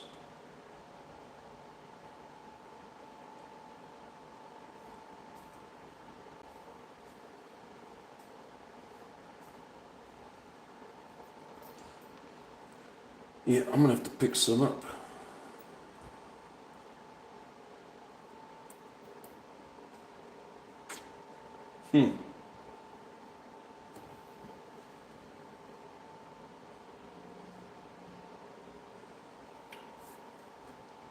That is not cool.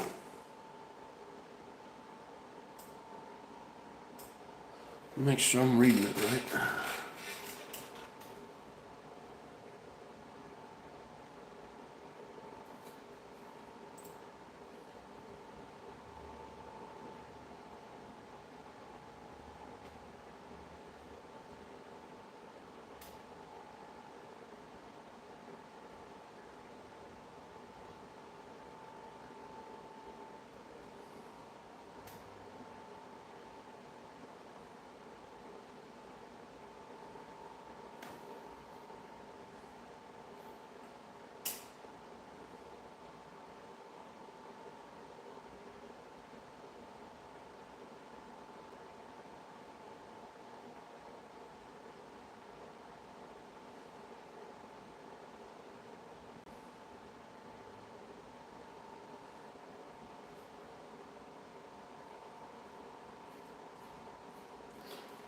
Well, that's just weird.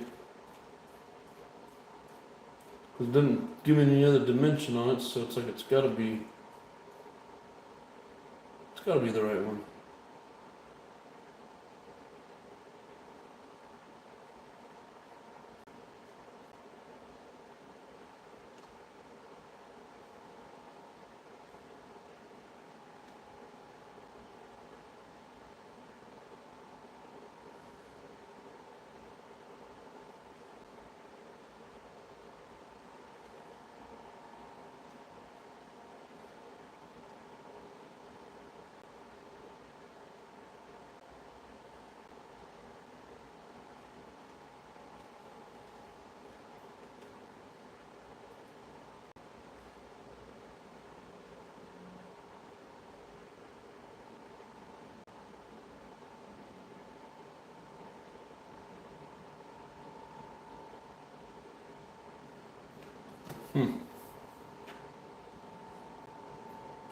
Trying to see if it showed me using something different, but it doesn't.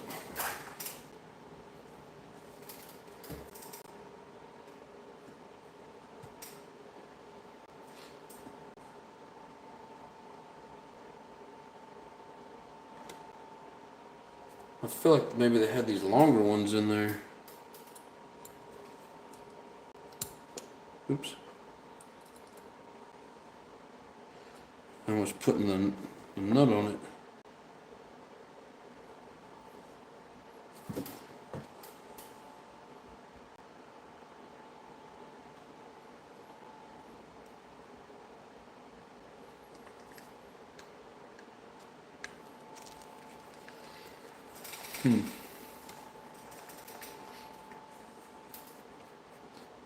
Oh, these are a little bit, I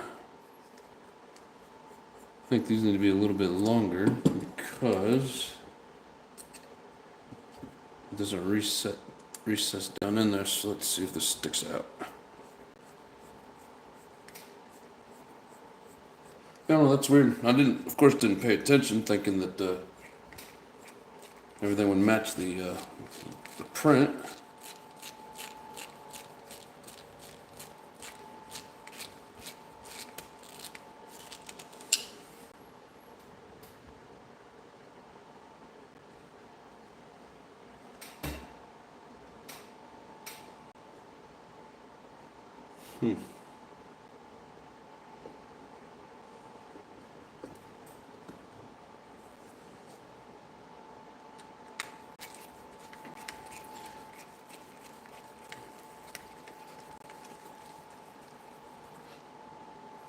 Yeah, using the same screw here, it doesn't bottom all the way out like this. So I'm wondering if whoever had this before me put these longer ones in and then had a nut on there, and I don't recall when I took it apart. Sometimes that's a problem when you just take things apart.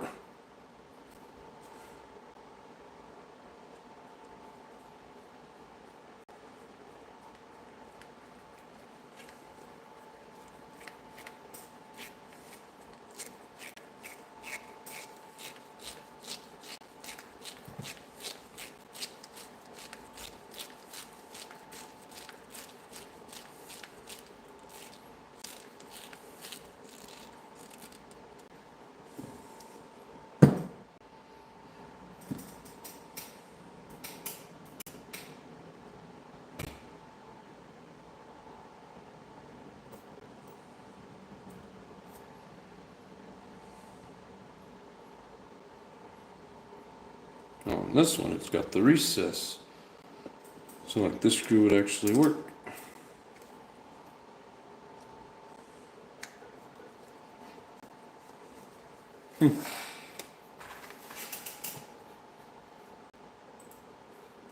Little confusing. Photo starters, but backplate teeth broke off the gear inside. Had to buy a new one. Damn, that sucks. One way is a nitro day killer. Yes. Mitchell says, does anyone have a Techno SCT 4T 2.0?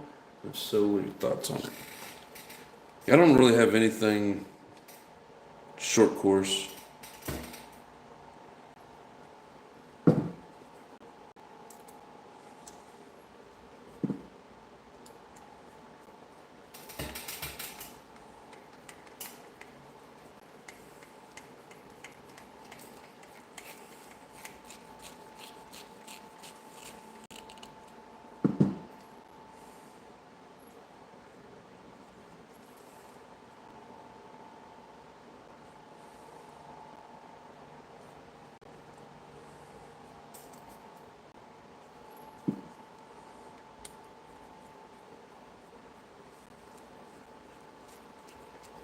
Yeah, now somewhere else I'm going to be missing those longer screws that I put in here.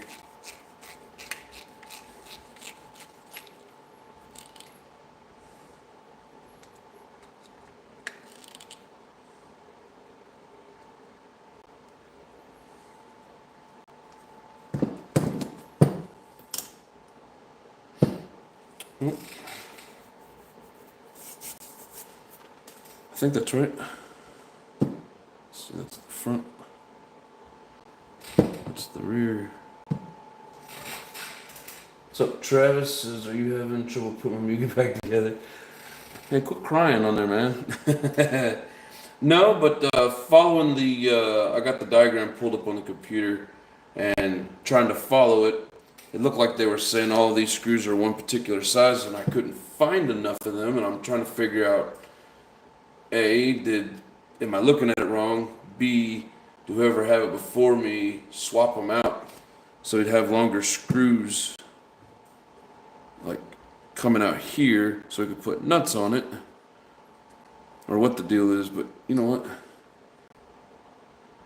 Let me look at that again, because it's weird. So like here on the back, these are all flush with the surface, or not flush, but like it's flat, and then back here they're recessed. So I think I'm looking at something wrong, which is fine. I do it all the time.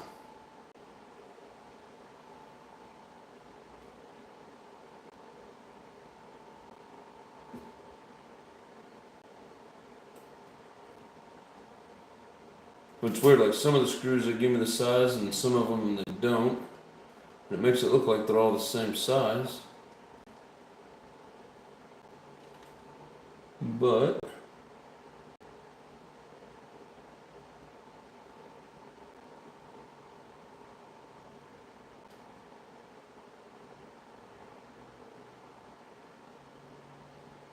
so those are all 12.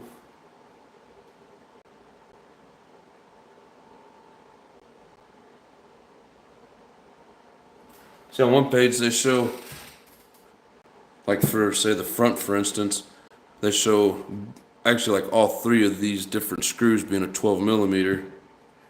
On the rear they show a 12, and they show one of these as being a 12, but not necessarily the other one. But they don't have anything by it, so I don't really know. I think we'll make that work. All the holes are filled. It's really all that truly matters.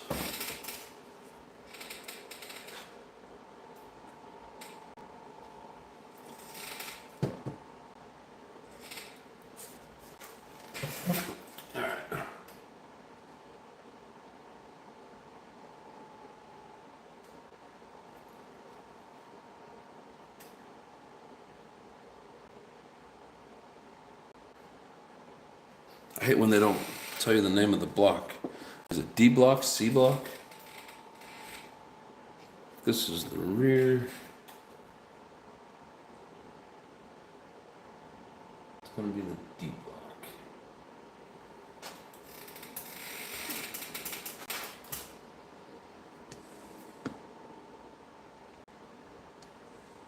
Nope.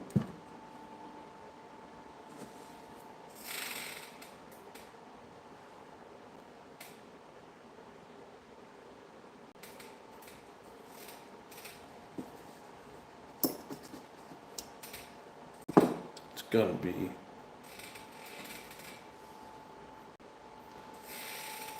Okay, it's this one. Yeah, some of them just give you a picture, and these pieces all look similar, but just a little bit different. So I had to figure out which one it was they were talking about. Okay, so these are 16 millimeters long. So I used to use a tape measure on this and convert it. Now,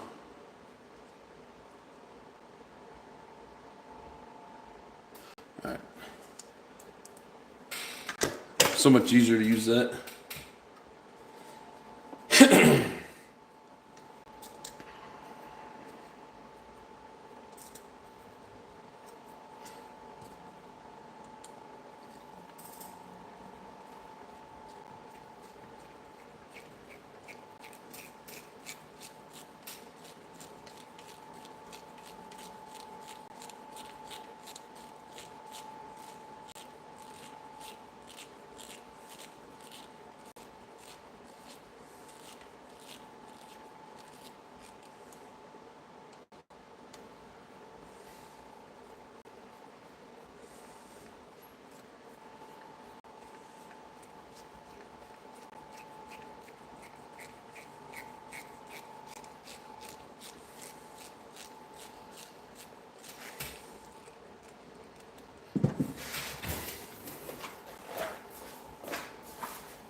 See now, I need for it to be right when I buy it from you.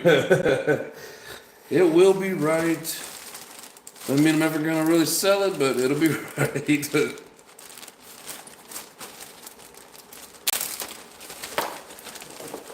But anyways, so these are the drive cups. Front rear cup joint. Yeah, so it's like I got spares for that.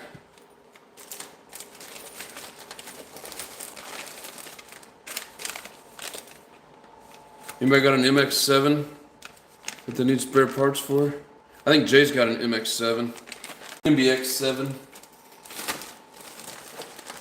Trying to convince him to sell me.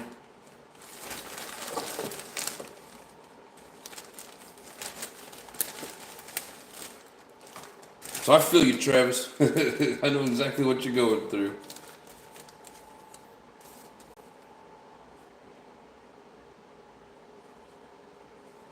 Battery connector holder.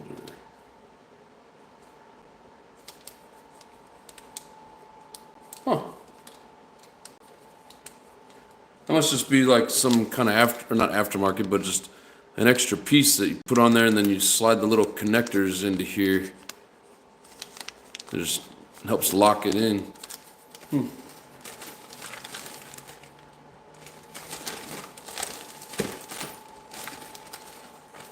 Yeah, nothing really in there that's useful.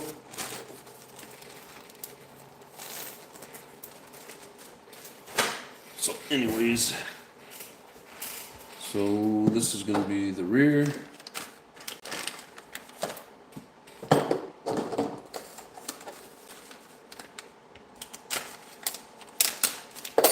I bought these parts a few weeks ago. The mother arms are, I mean, they're still good other than the droop.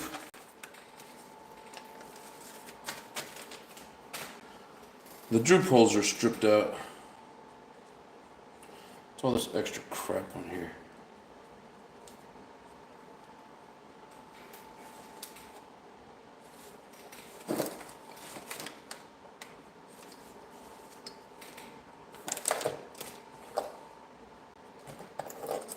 Plastic seems kind of thick, but a lot of times you can take these scissors, there we go, and just cut it like that. Like that.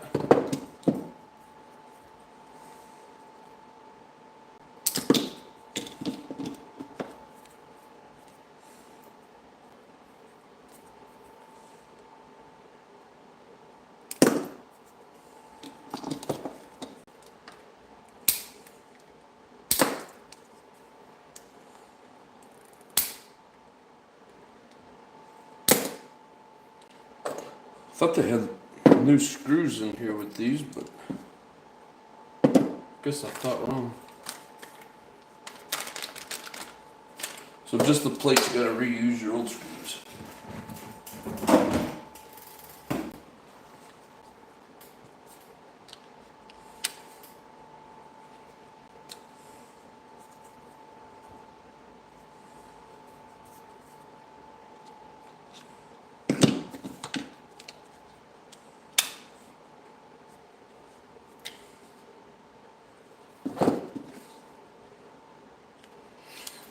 Yeah, you can flip it and do it either way. I'm assuming with this little recess deal, that's where the screw goes in.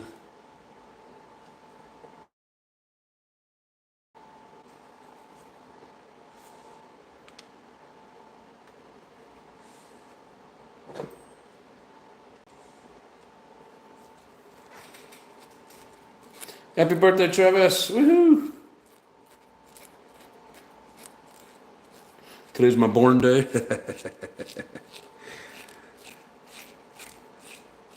What year were you born, brother?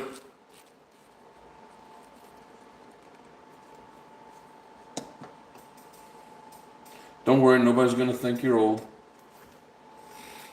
Hybrid's in the house, what's up?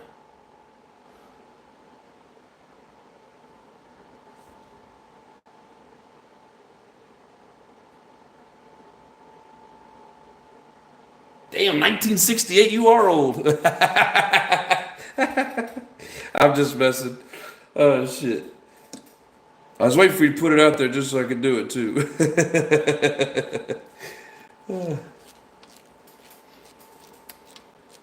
Terrible year in our history books.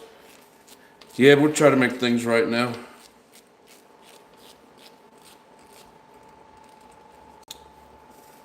So type of servos or fast tracks.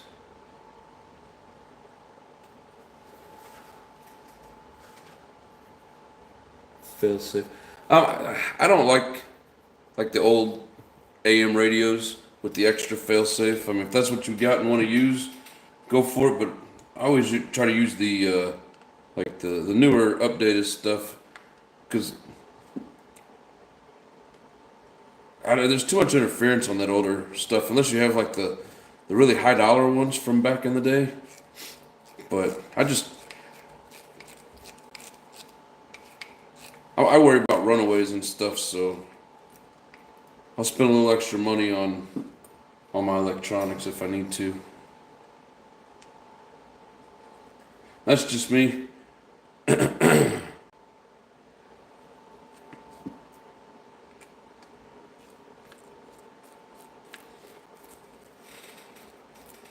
Also with AM, you gotta not have metal to metal connections anywhere, cause a runaway, especially on linkages. Yeah, there's so much that goes wrong with those old AM systems. I don't do them. I mean, I know some people like to keep stuff stock, but I don't trust them. Why won't you go in there?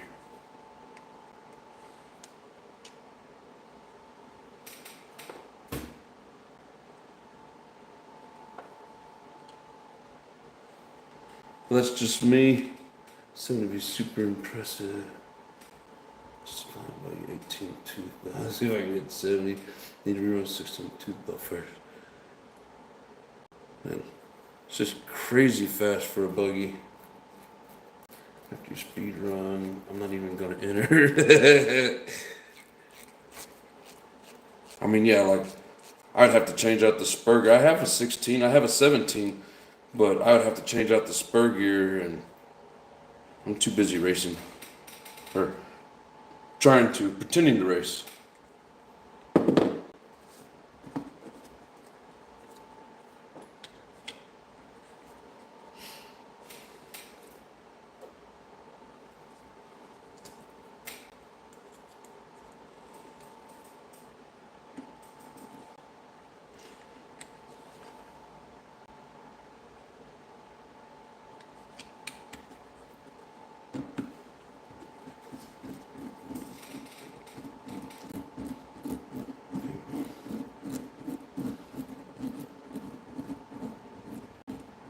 Try to focus. I'm hoping to at least hit 55. Yeah, I don't really have the setup or the place, so I'm gonna leave the cool stuff to you guys. But I enjoy watching them.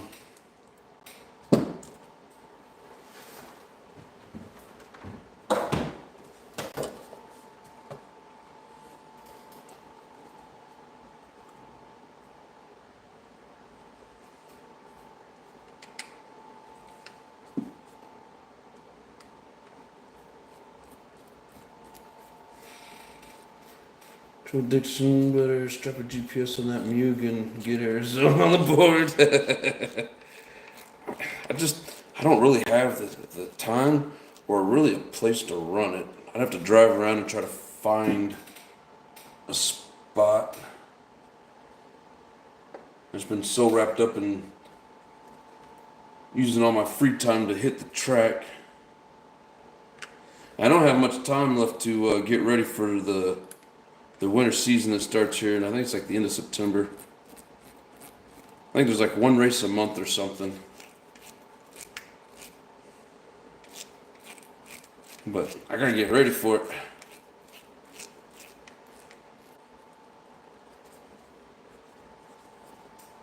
Definitely getting closer.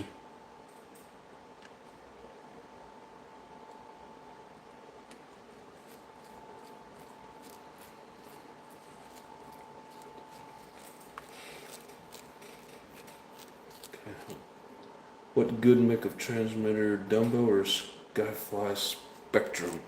So I mean, like Kevin Talbot really likes the Dumbo. I don't know anything about Dumbo. Skyfly, if you get the right one, like those cheaper ones I've had, and they tend to go out.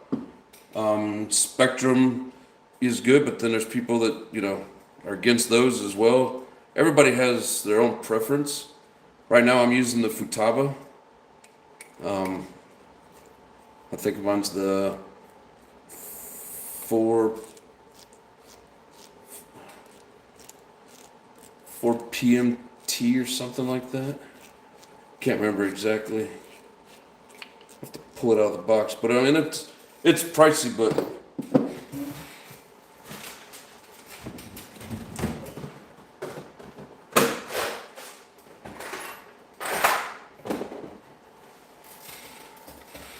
T4PM,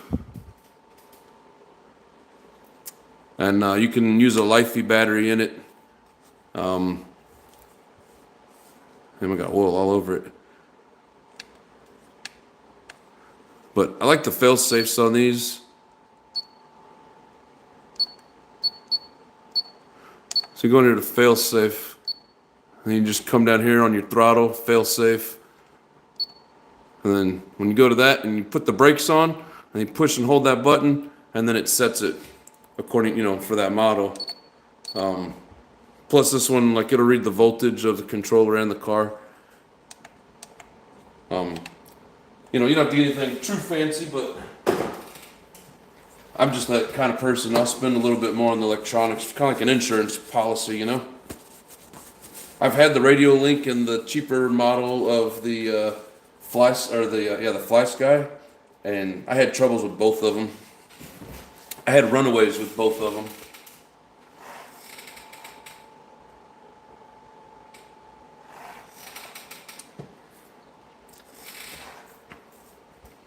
So, you know, everybody's got their own deal. Do you guys agree stock speed of a basic 8-bow is about 35 on average? I always say 35, 40. I'm not really 100% sure. I seen a big old parking lot at that Nitro compound track, but it's all sand and dirt. If I'm gonna do a speed run, I want some good blacktop. So there's nothing out there blacktop other than the road, and a lot of traffic on that road.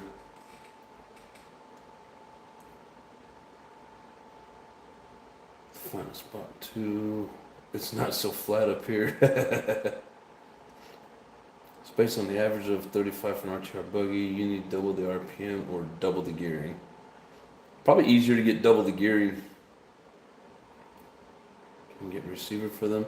Yeah, they're pricey. They're like $70 a piece, but yeah, you could put up to 40 on that one controller.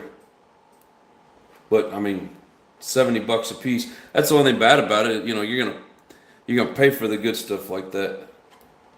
Use the radio link. Haven't had one problem out of it. I'm happy for you. I had that black controller with like the orange wheel and stuff on it, like what OG runs. I had multiple receivers that shit out on me. They were glitchy. Would like try to take off. So I quit running it, and I got the orange Fly Sky that I don't know what it is, a 35C or I can't remember. And I had problems with it, like the trigger got loose in it, and so like if you lean it and that trigger moves, it'll actually like pull the throttle. I had issues with both of them, so I spent a little more money and got a better controller, but that's just me, you know. You guys do what you want with it.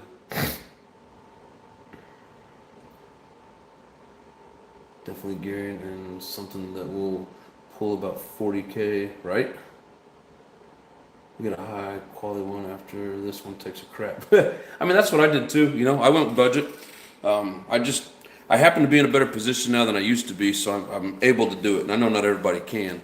But, you know, I just, like Nitro Talk with Todd, he said something that stuck with me. You know, he said, you know, like your engines, you know, you can do budget engines and you can still get a lot of power and speed out of them. And if they crap out, it's not going to, like, take off and destroy your whole investment. You know, your electronics, if you go cheap and they crap out on you, it could take off and just destroy your whole investment. So I don't mind spending money on electronics, and not everybody does it that way. That's just me. So likely you need an engine with 50% more RPM than stock and way taller gearing. See, took a little bit of both gear changing and good RPM. Yeah, because isn't that like that 9-port Nova that you're running? Pushing what, 42,000 or something like that?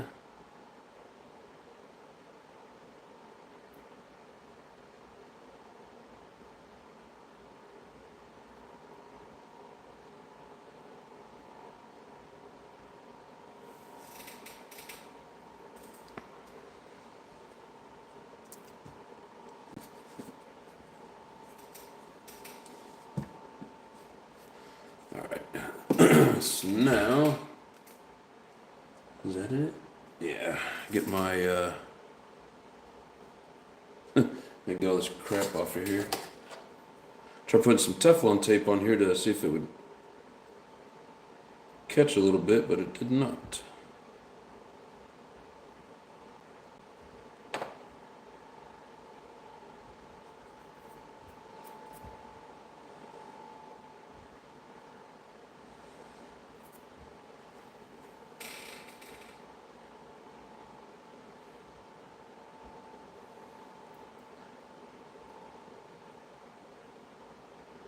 Northeast Mods, what engine are you guys even talking about? I feel like I missed something on your channel.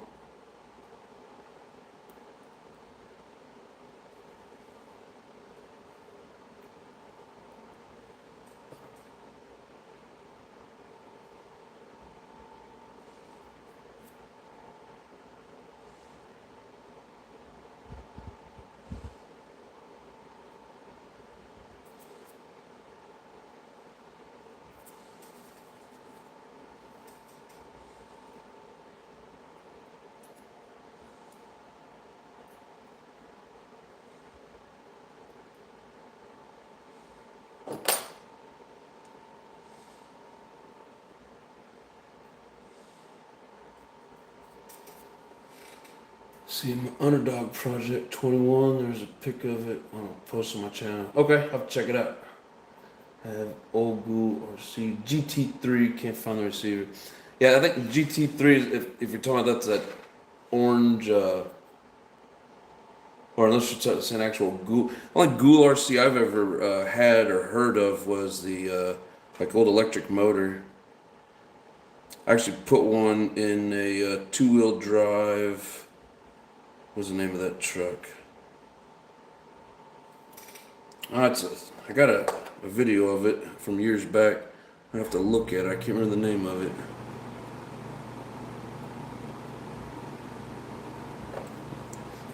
That GT3 sounds like the orange Fly Sky controller that I'm talking about.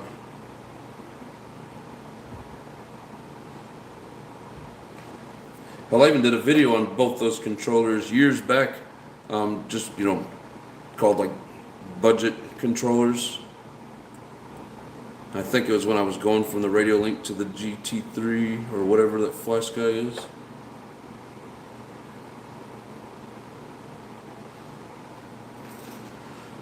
Sorry guys, I'm trying to get this off here. It's like a damn spider web stuck to it, but it's Teflon tape.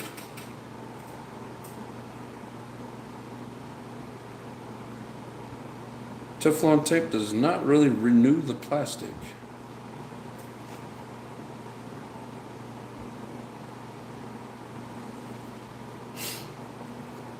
Come on, get off of there.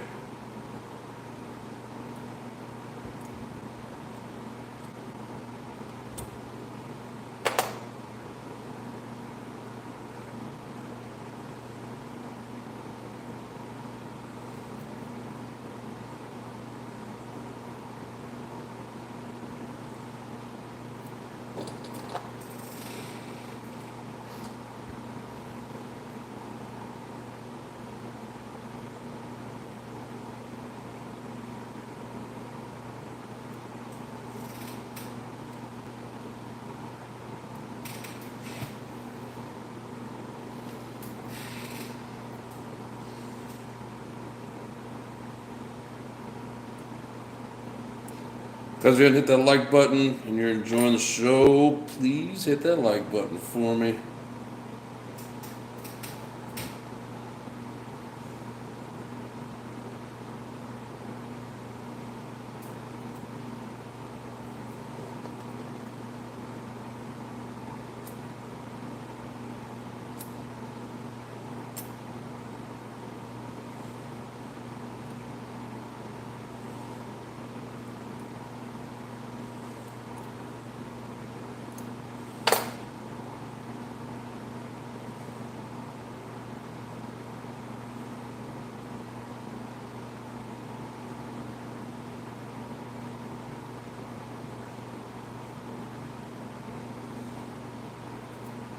Ah, damn tape. It has a gold tiny anodized crankshaft. Huh. Trifutaba, seal it like with money. Perform good. But yeah, they perform really well. I mean, like around here, when you go to the hobby store, there's usually 3 main brands that are real expensive sitting in the case. And it's all about your preference, but there's Sanwa, Fly Sky, and Futaba.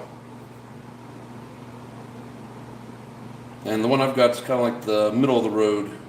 I think the more expensive one's like $500 or something. So I paid, I think it was like $250 for the controller. And some versions come with the receiver and some don't. And there's another $70 for the receiver. And then I bought a Lifey pack to put in it. So that was another $40. Yeah, so it's pricey, but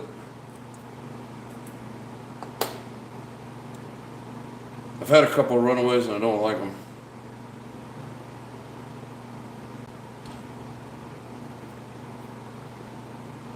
But the last one that I had there at that track in Omaha, I think the reason for that was using like the wrong voltage for the receiver, or for the servo, sorry.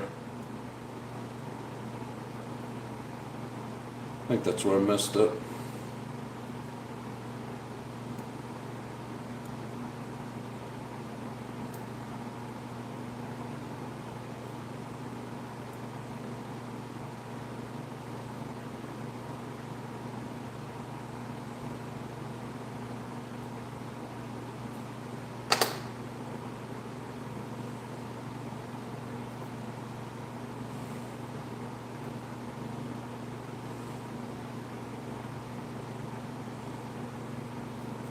Oh, thank God. It only took like 10-15 minutes to get that stupid Teflon tape off the screw.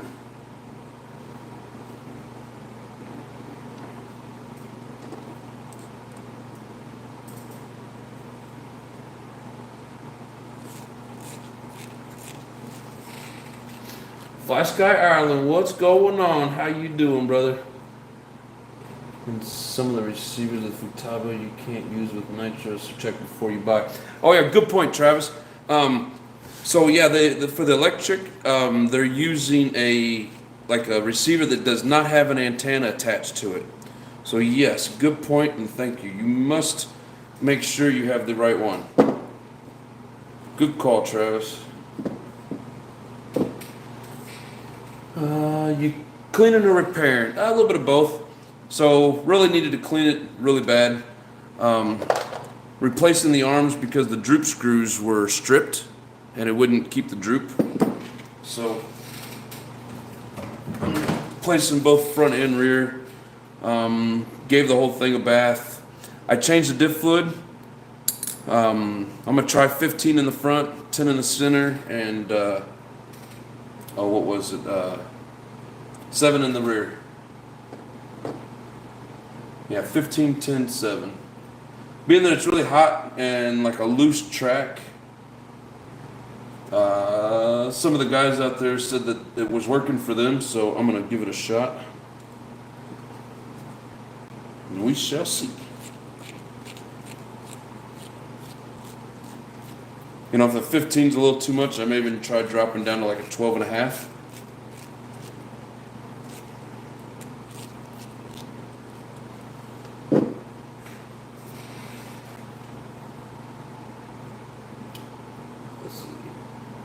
misworded up top. I said Sanwa for Tyler. I meant Sanwa Airtronics.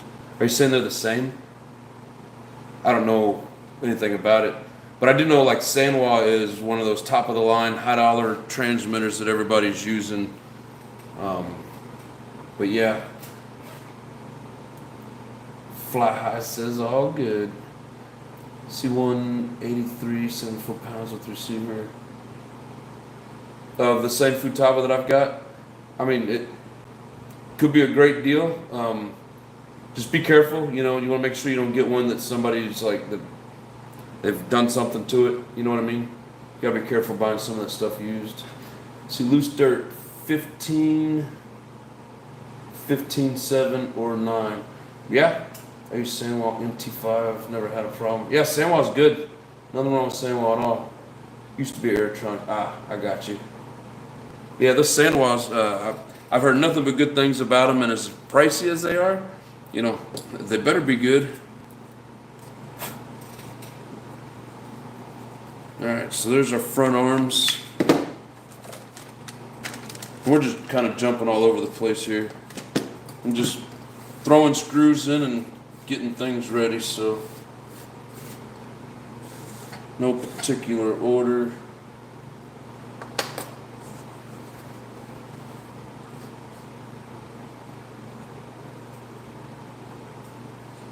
Man, Teflon tape's kind of a bitch.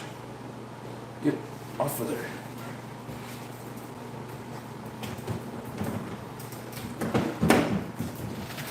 Works great for a lot of things, but kind of a pain in the butt for others.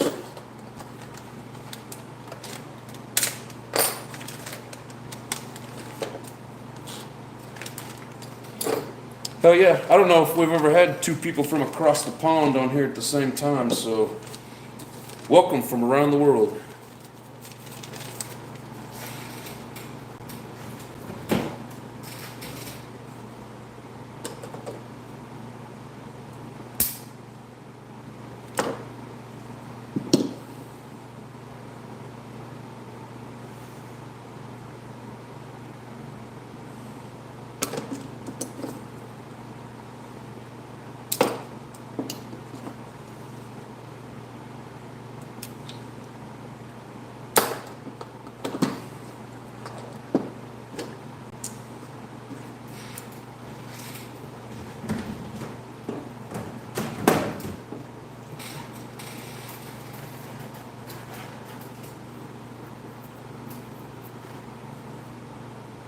Bashing should be worried about camber, toe, droop, etc. I mean, with bashing, it doesn't necessarily matter.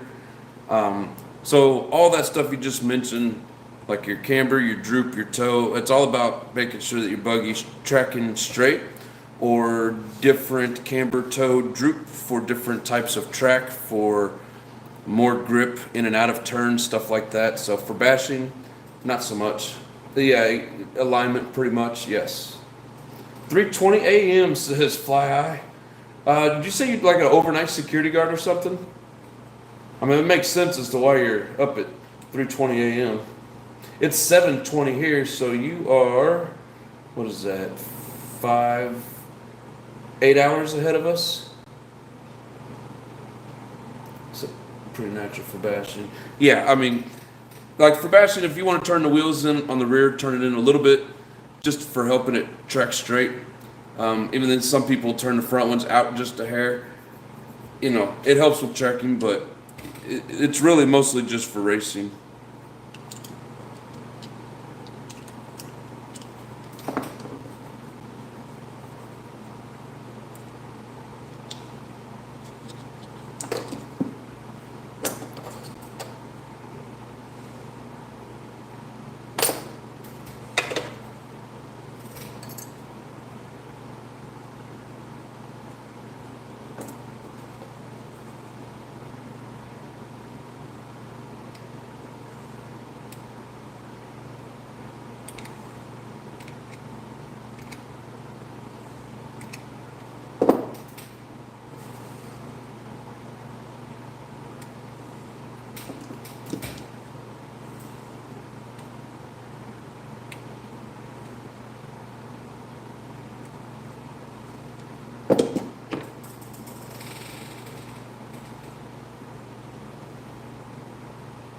He's on his lunch break now. Hell yeah. For a hotel. Cool. You ever get anybody famous there? Hey, you're welcome, Travis. Not a problem, brother. That's what we're here for. I don't have all the answers, but there's always somebody here that has the answers.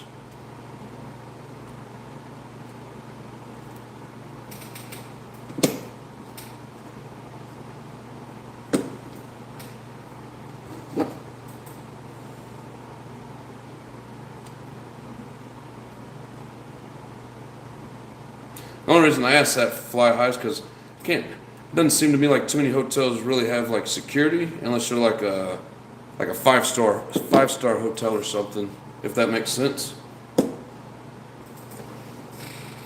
Yes. Ooh, Trump. Hell yeah. That would be freaking awesome.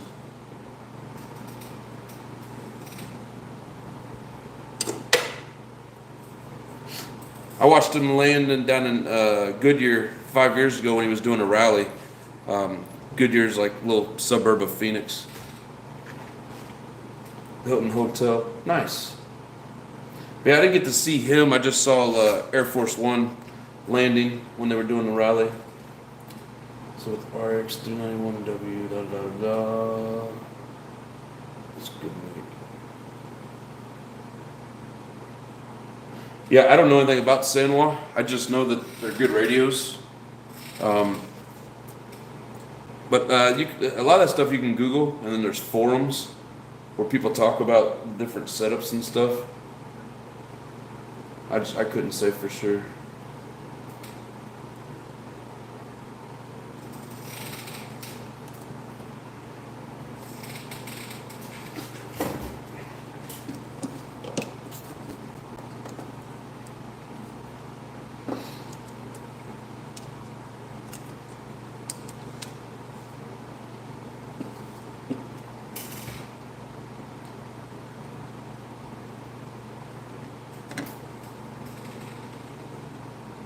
Had the Queen and now King 2 over the years. Hell yeah.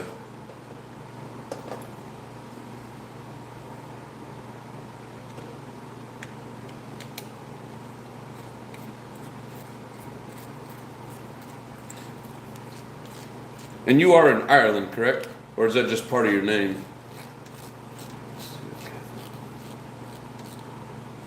Yeah, Alex, when it comes to like the setting up between the receiver and transmitter of the Sanwa, I couldn't tell you on the numbers and stuff. And the only reason I know that the Futaba has that one with no antenna and is for electric, because one, it shows it in the book, but two, when I went to grab one at the hobby store, they gave me one of those and I didn't catch it. So I got home, started looking at it, and had to take it back. Yeah, didn't even know they existed with no wires. Man, my buddy Tony that comes in here, so on his Mugen, he's kind of got like a pink theme. Not full pink, but like a pink wing and some trim.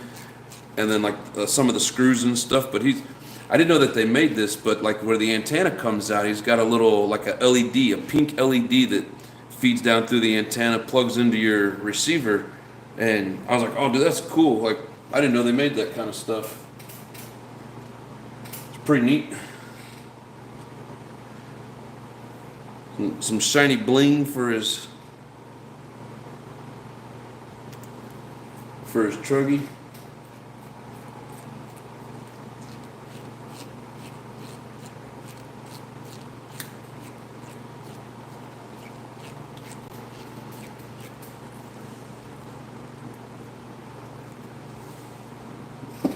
Yeah, I think part of my problem with my handling was that my droop, I couldn't keep my droop set because, like I said, the screws were stripped out. And if you don't have your droop set, it doesn't handle as well, which was weird to me. But the way it's explained, like if your droop's not set right as you're going over the bumps, like your wheels will be coming up and you lose your traction and you're bouncing around.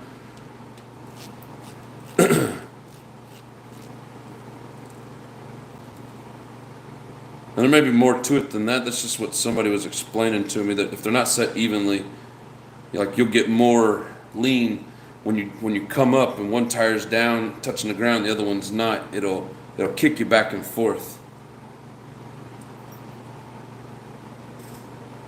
So I think that might have been some of my problem. Nice fountain with receiver with the antenna. Cool. Hell yeah. I mean, yeah, if you grab it, man, good luck to you. I hope it works out for you. Are you getting dust into your receiver? I don't think so. Those boxes stay sealed up pretty good. Now, if you're talking about like the ones that I was having trouble and runaways with, no, like not that I could ever tell. Nothing that stood out to me. Or if you're just asking with me being down here in Phoenix, I have not noticed having that problem.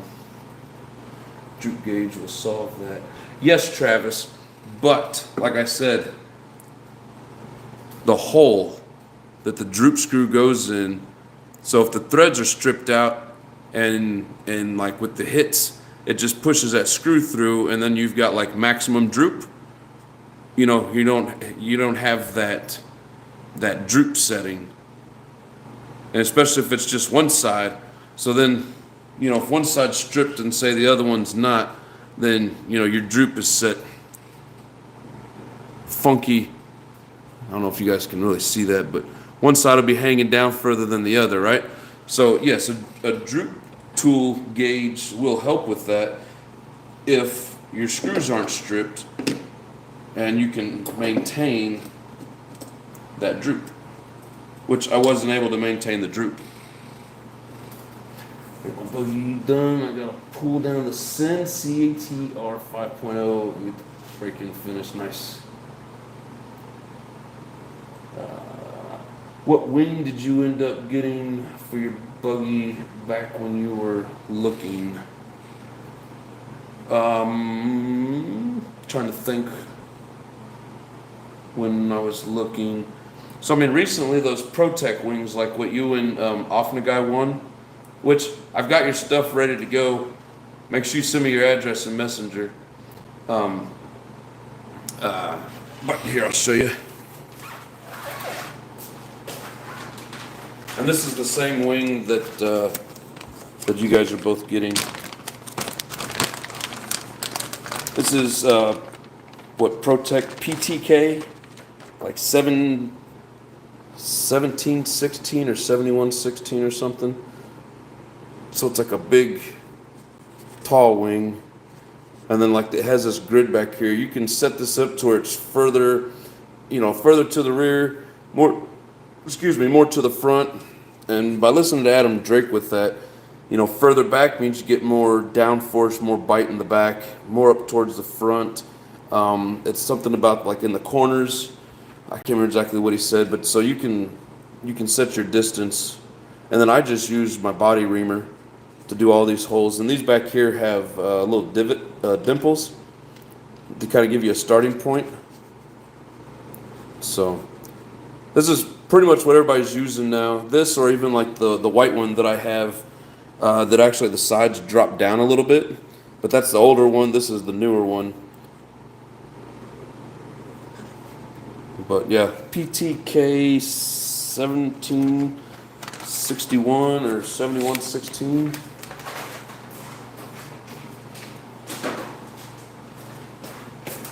$76.17, I was way off.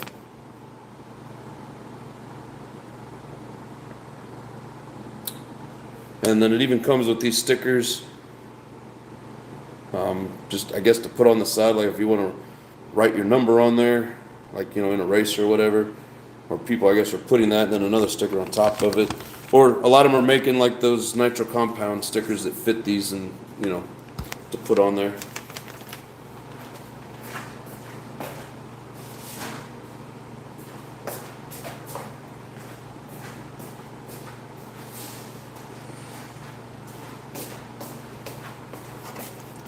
Yeah, and I need to see if I can find another one of these, so see how that drops down. I'm not for sure exactly what these are called or what the part number is, but even those three little holes on the bottom, there was little dimples for those as well. But that's a pretty good wing, but if you're not very good and you keep landing upside down, then you end up damaging it because it kind of folds it down. Like you can see right there on the end, I broke that. Starting to do it on the other side as well. And then you can get these same exact ones in clear.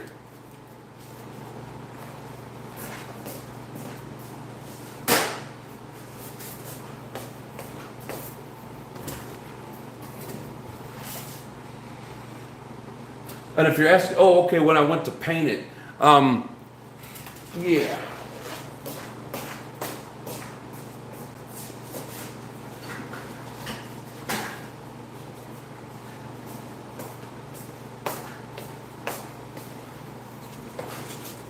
So it didn't turn out the best. Turned out okay, but like, you know, this is literally from one day of running. And yeah, every time you hit the ground, it just scratches the shit out of it. But it looked pretty cool if you kept it clear. I don't remember what to call this, because I don't remember if this finisher sticker came with this or if I got that out of like the body. But that's what I ended up going with. I think I even put it in a couple of videos.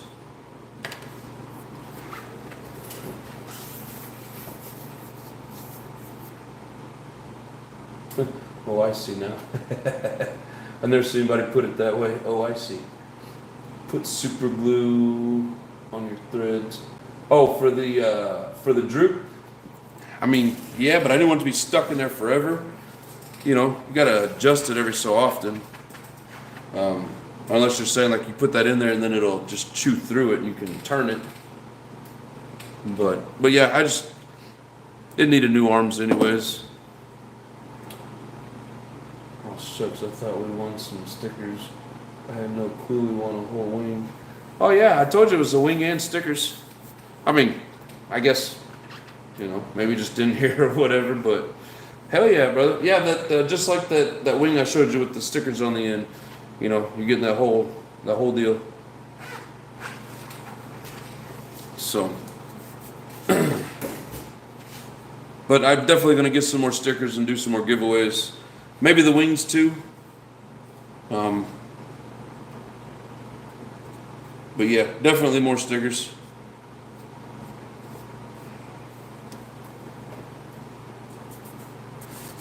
Oh, what is it? 738. I really don't even feel like. I'm gonna put a couple screws in here, but I'm not really trying to do much assembling at the moment. Starting to get tired and having more fun just talking to you guys.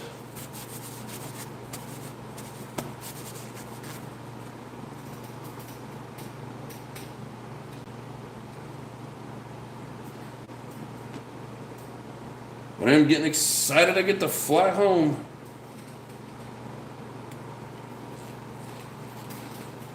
I haven't flown in about 5 years. Soon by getting late here, nearly 4 in the morning. Well, we appreciate you hanging out with us throughout the middle of the night, man.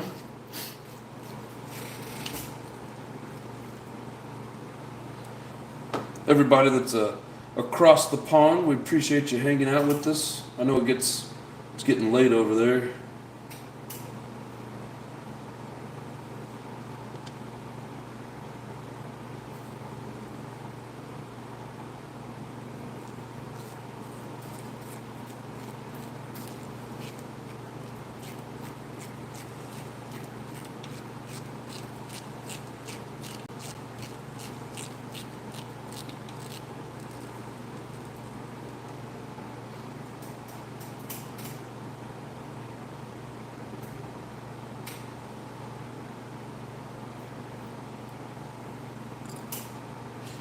Here we go again, missing some screws. Where you at?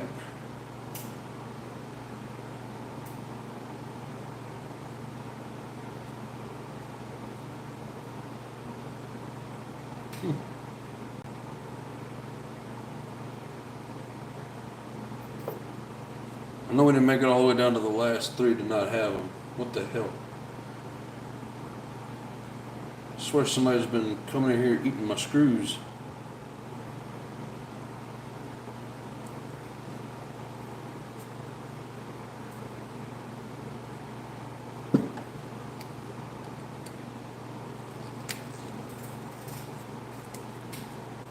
Thanks for advice. You're welcome, brother. Northeast has got 10:39. Yeah, it's 7:40 here.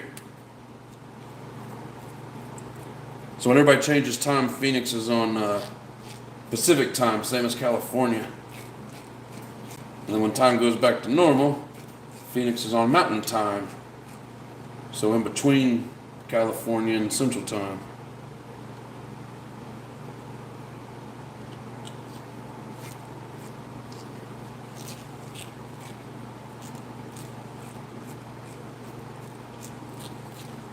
It's crazy too because the sun's up at like 5 o'clock. Like up.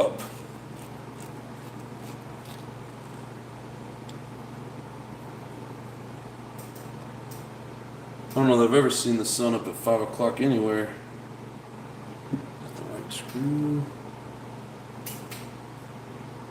There we go.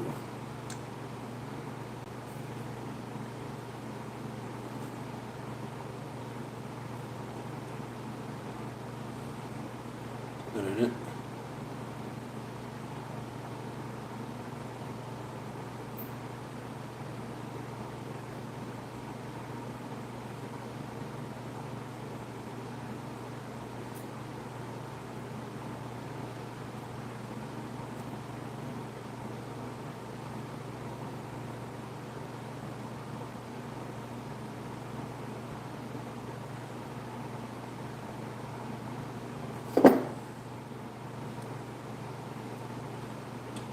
Keep seeing screws that are close, but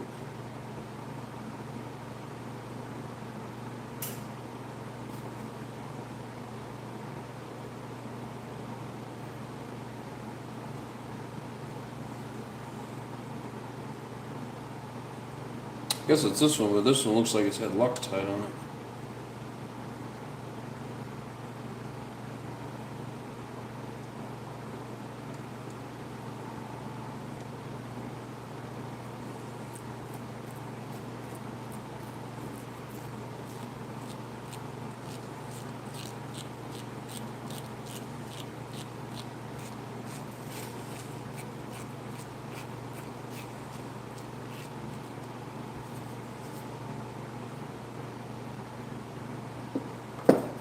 Hate it when one screw looks like it's all jacked up and all the rest of them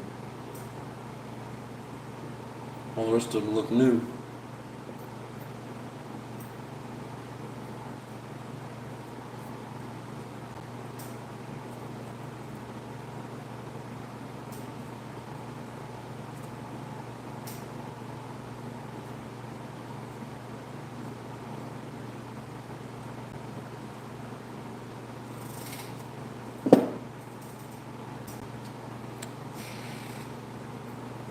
Different time zone, UK. Yeah, exactly. It was 92 here today. Damn, that's hot for up this way. Yeah, when it gets like that where I'm from, the humidity's so high that them temperatures suck. But when it's 92 here, it's nice. Especially when it's been in the hundreds, you're like, oh, there's a cold front coming through.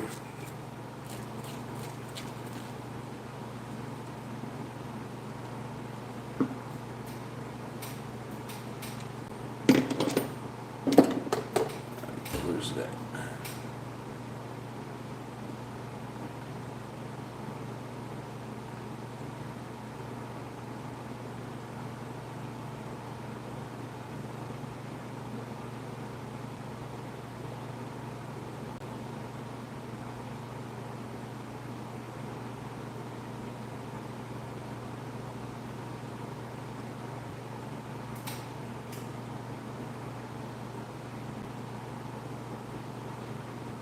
Really? Where? Where you at?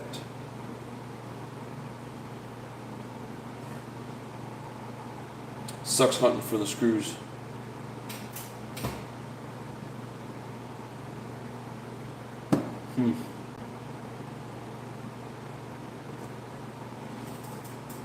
I know I took them all out.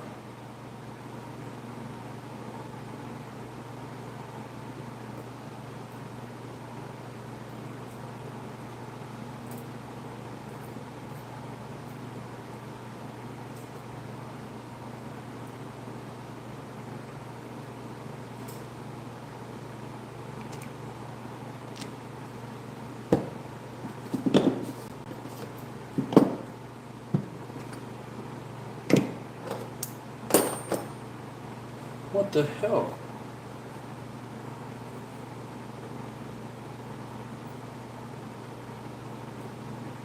I'm sure it's sitting right here in front of me. I just can't find it.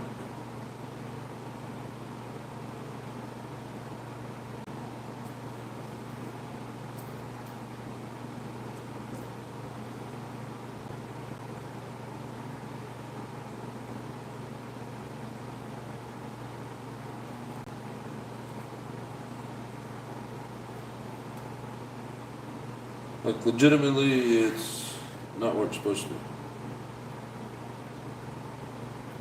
That's methed up. Not in there, stuck to it.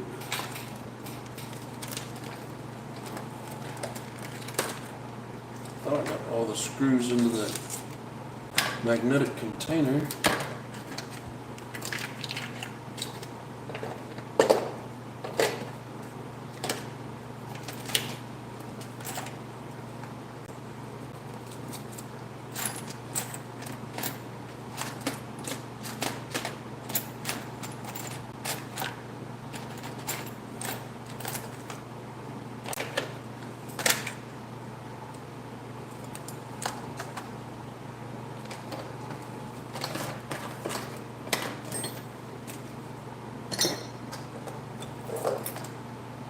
So there's my droop tool.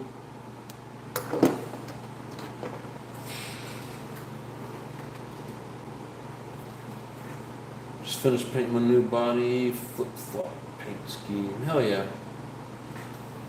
Send me a picture of it or put out a video or something. Because I want to see it.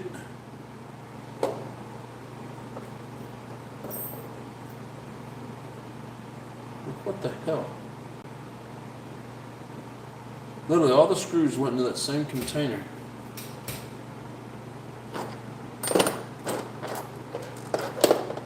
I don't get it.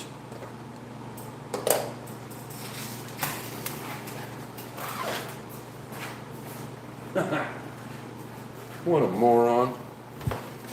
Yeah, apparently I didn't take one of them out.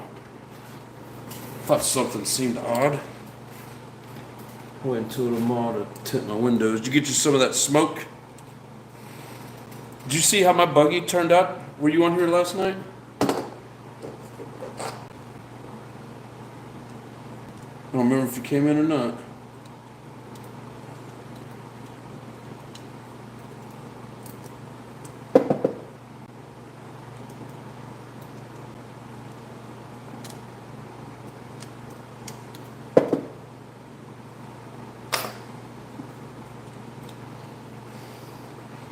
Send you a video in Messenger tomorrow when the sun is out so you can see the effect. Hell yeah.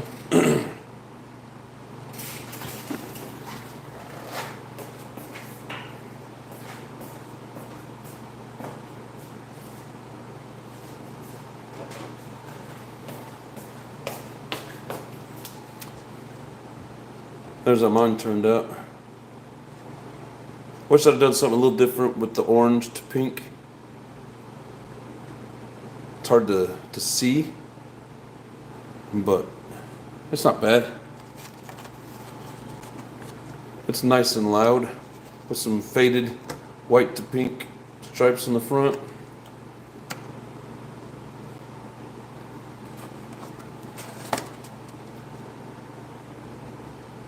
And those windows are tinted pretty dark.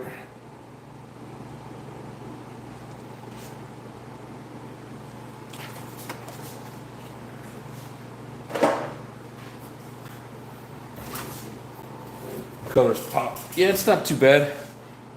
Using the Saz Sticks Candy Shadow window tint. Oh, nice. Spastics. Yeah, they pop pretty good, but like I said, I wish I hadn't done the pink up to orange. I didn't realize how close they were going to be together. But I think overall it turned out pretty decent. I'm glad that most of you guys seem to think it looks pretty cool, and I appreciate that. Yeah, so our new Our new arms are ready.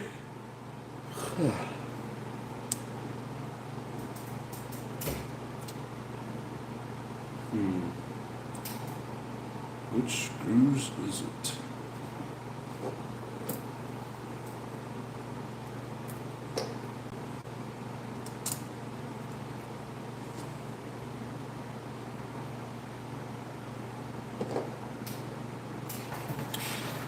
Hoffman guy, what is up, brother? Oh, thanks, Hoffman. Appreciate you.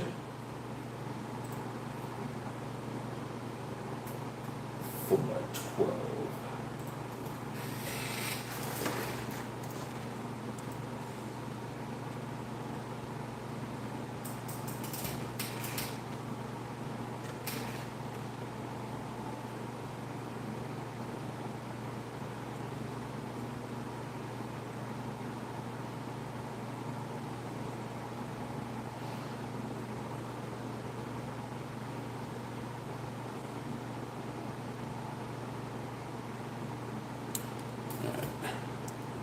How you doing tonight, Hoffman? My brother from another mother?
Hey brother, you still 90 plus degrees in the shop. I hadn't started welding yet. I wouldn't either.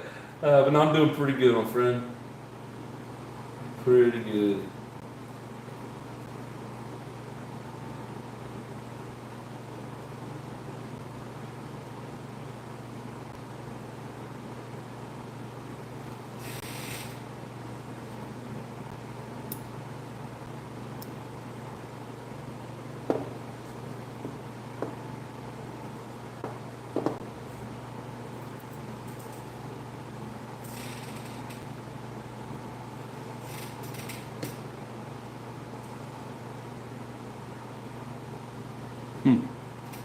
That's odd.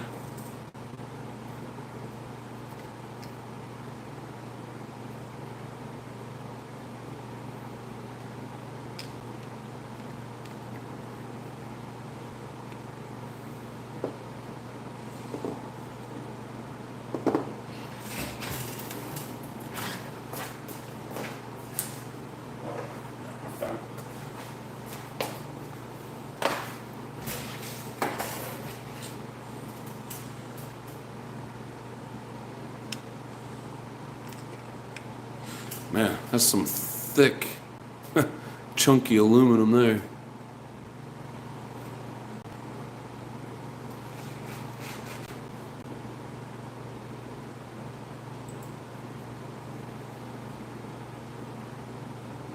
Go up on the gear and off the buggy. We got one more chance, and if it doesn't work, I'm done. We having problems getting it to go together? I like the deliveries, don't use power tools. I use power tools quite often. Probably not quite as much as what I used to, but I do use power tools because I get tired of turning the screws. More so in the bigger stuff like in the Savage. It's got coarser threads. These finer threads, I don't use it as much because, yeah, I don't want to mess up the threads in the plastic. But on like the Savage, it's got those big coarse threads. Yeah, I do use it on there more.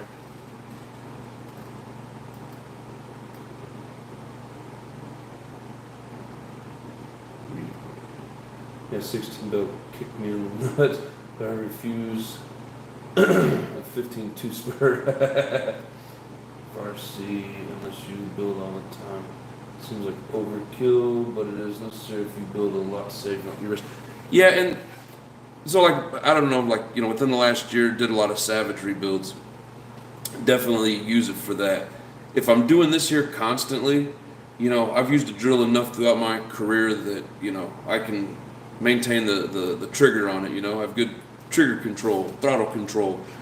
Um, so it doesn't like scare me on these smaller deals to actually use it. If I got to do a lot of turning, I will definitely pull it out. But yeah, I try not to if I don't have to. Sometimes it's kind of a necessity.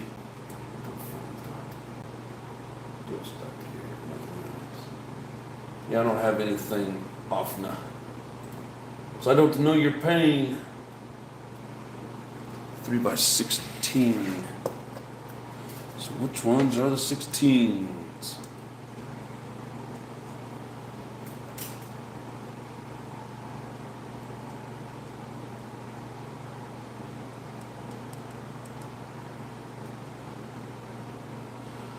Ooh, that's close, but that's actually a little bit long.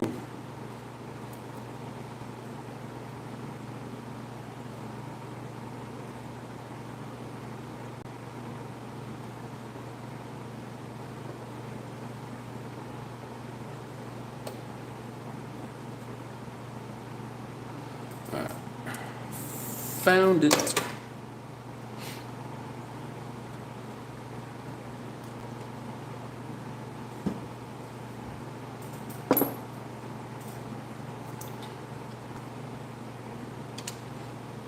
Ben, I've used I've been an electrician for so long now that yeah, if I turn screws too much, my hand and my wrist starts to hurt. So I try not to do it to overkill. But now that I'm in more of a management role at work, I don't use the tools as much. So the little bit that I use it at work or here for the highway doesn't bother me too bad.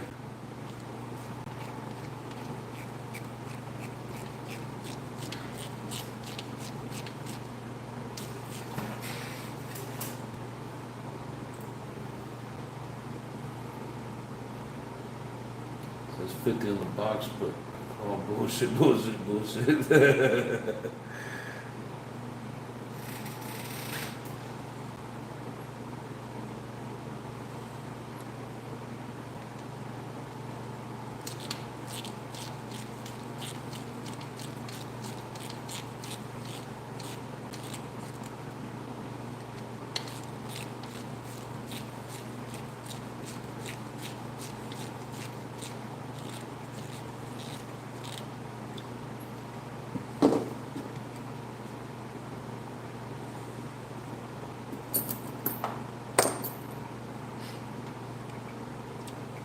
Oh wow, that's nice and easy. I thought I was gonna have to like drill it out and everything.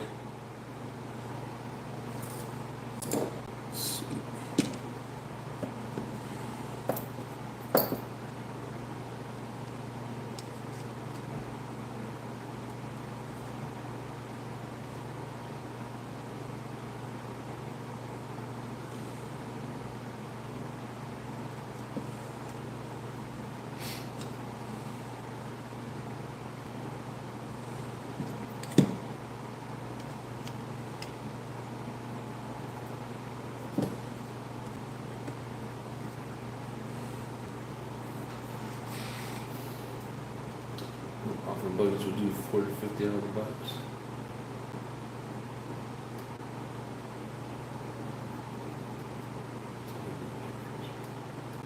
Well, Trevor, I think they're just talking about the off-the buggies in general.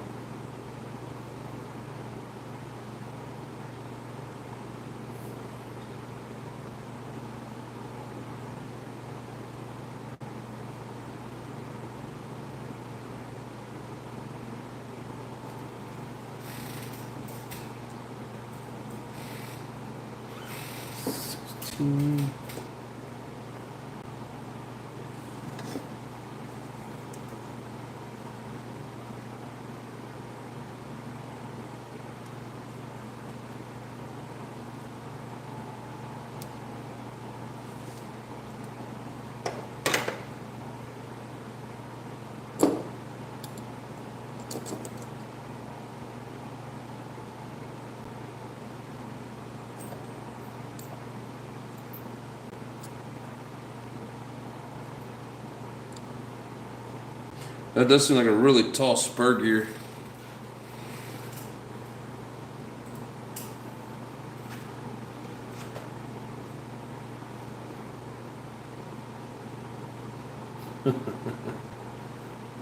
Little kids saying bullshit, bullshit, bullshit.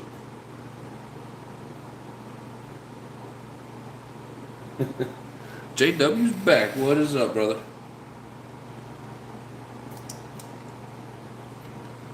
Alright, so now you and Travis are both on here. You both want me to rebuild this for you. You guys are going to have to duke it out.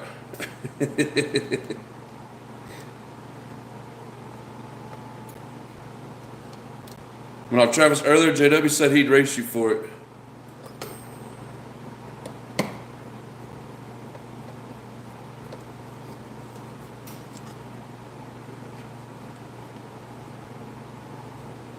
Uh-huh. Get back in there.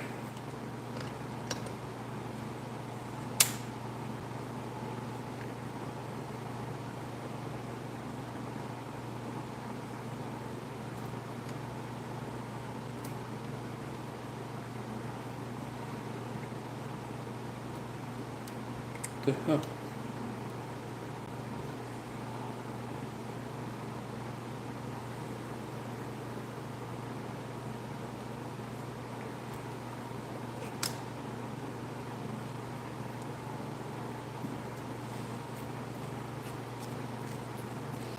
Guess it was like hung up on the threads. It wouldn't let me push it down anymore.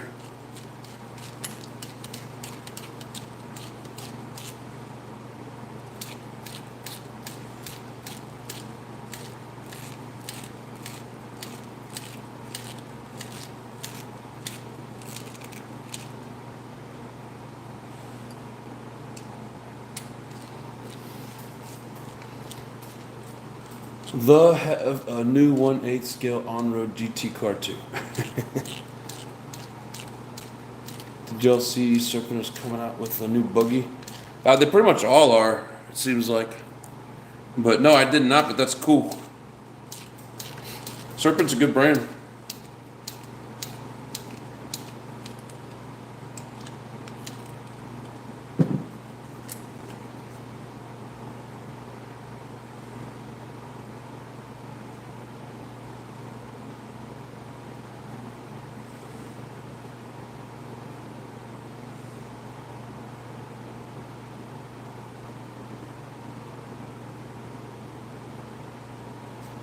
Shit, I did that backwards. Damn it. See how often guy come in here and got me all distracted. Getting rid of welding this heat. You mean you're gonna create some more heat? One thing I didn't like about welding, created a lot of heat.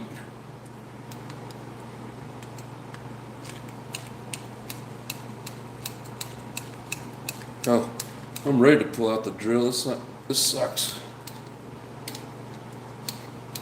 Really not happy I put these on here backwards.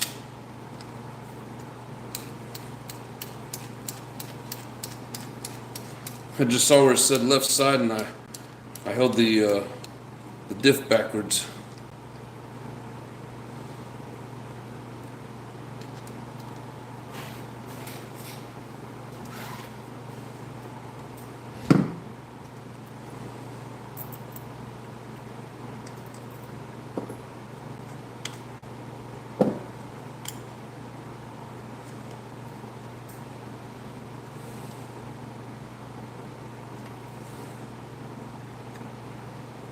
There, that makes sense. Yeah, like it wasn't getting full range of motion, it was hitting up against the drive cup.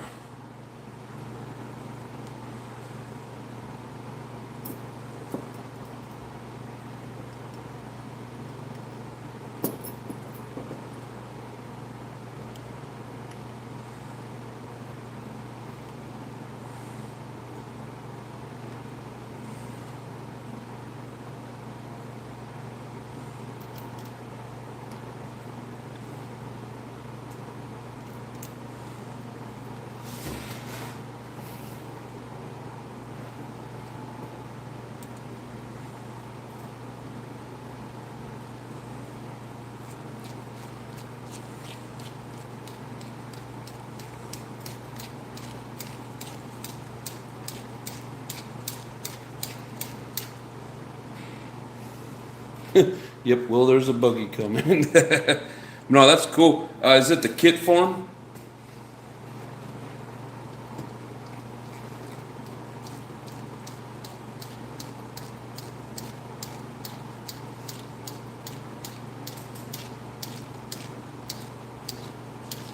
Dude, this is not, we'll race for it.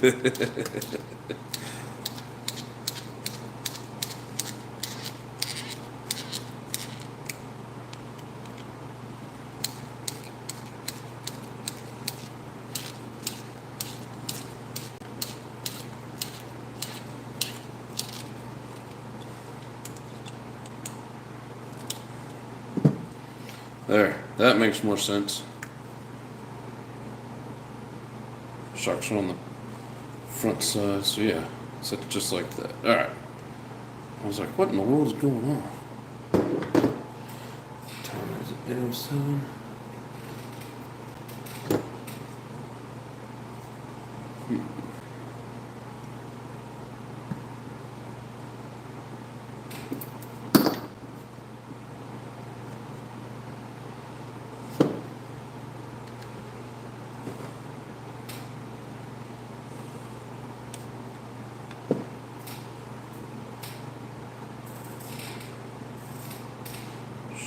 Yep, we got it on right this time.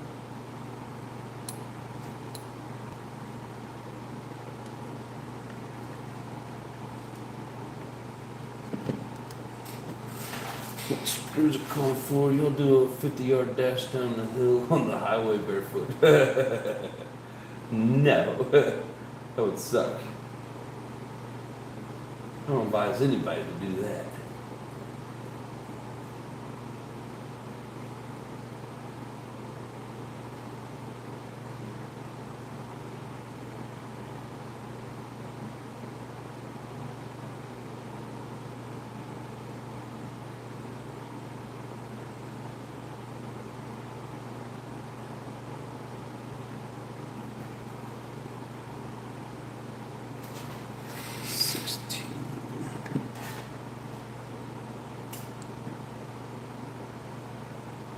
You know, just like any of the other vehicles that I've been rebuilding lately, like this is it's a pretty simple build, and the book shows you like different steps than what I'm doing, but I like to build both front and rear at the same time.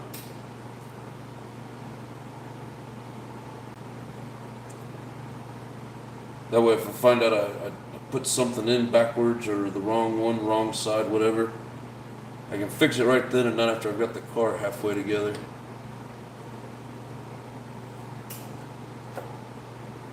Where did you go?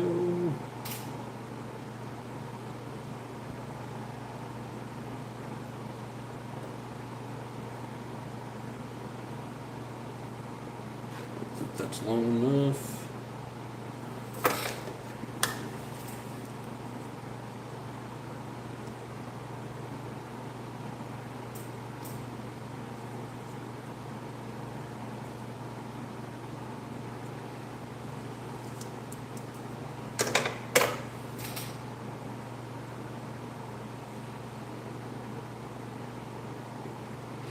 That one's not long enough.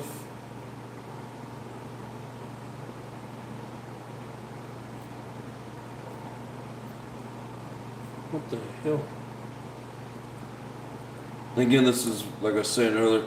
That's why I was like to bunch the screws up in the sizes together, because I can, you can just see them easier. Like basically, I should have had two of this screw together. Literally, I can only find one that's the right size.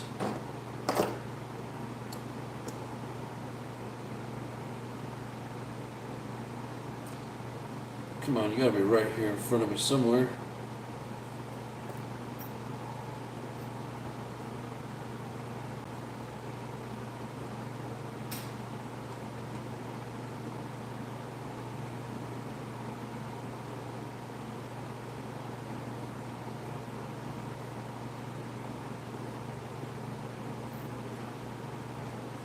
Why?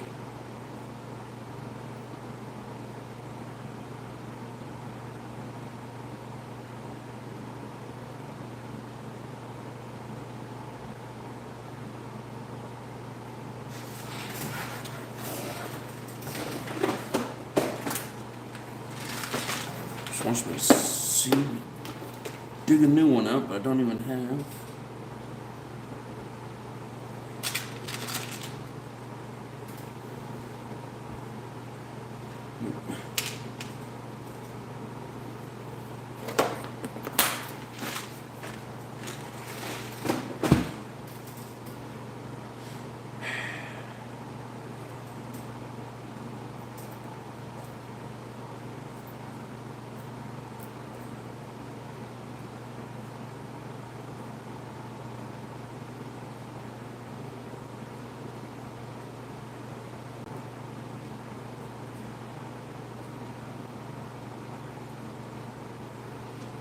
I don't know. Apparently now I'm short one of these screws too.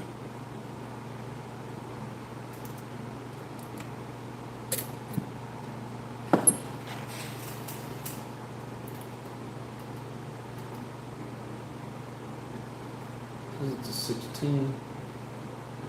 So this other one was a 16.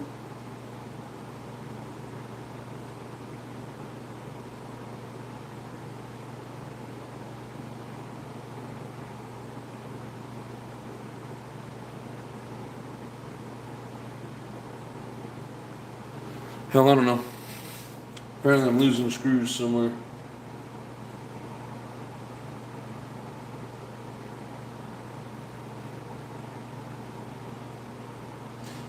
Well, anyways, we'll have to find it later.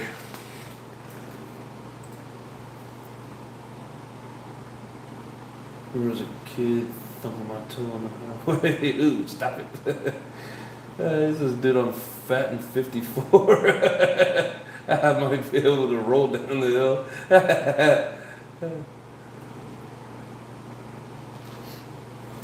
Good times, good times. Just put a nice mental image in everybody's head and gave us all a good laugh. Look at him go. He's picking up speed. I don't know if that's a good thing or not, but he's doing it.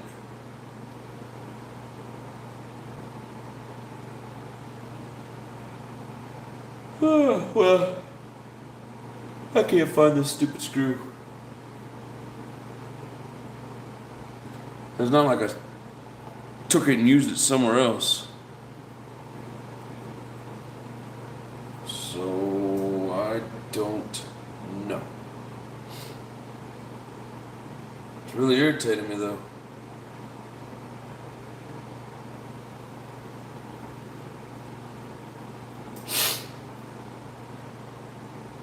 Oh well. Alright guys. That ball is getting bigger. That ain't no ball. That's just a fat guy. Oh shit. Yeah, at our age it'd take a couple of weeks, if not a couple of months to heal from that. Alright, well, appreciate you guys. What is today? Tuesday, so we will be back tomorrow. Probably looking for the same damn screw. I should have one of those around here somewhere.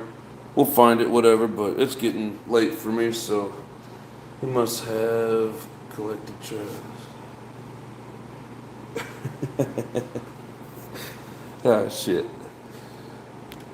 Yeah, anyway, so hope you guys have yourselves a great night. Thank you very much for hanging out with me. It was fun. Be back tomorrow. It may even be a short show just because I'm getting close to getting ready to go home. Start trying to make sure I've got everything that I need. So if it's a short show, I apologize, but we'll at least come out here and make an attempt at it. I don't have a whole lot to get ready, so we might be all right, but just giving you a heads up in case we don't do a full show. But anyways, you guys are awesome. Thank you very much. Hope to see you all tomorrow, and then I will be back. It'll be like Tuesday, probably. Basically, 2 weeks from today is probably when I will be back from vacation to do my next live. So, anyways, you guys have yourselves a great night. Thank you very much. Much love and peace.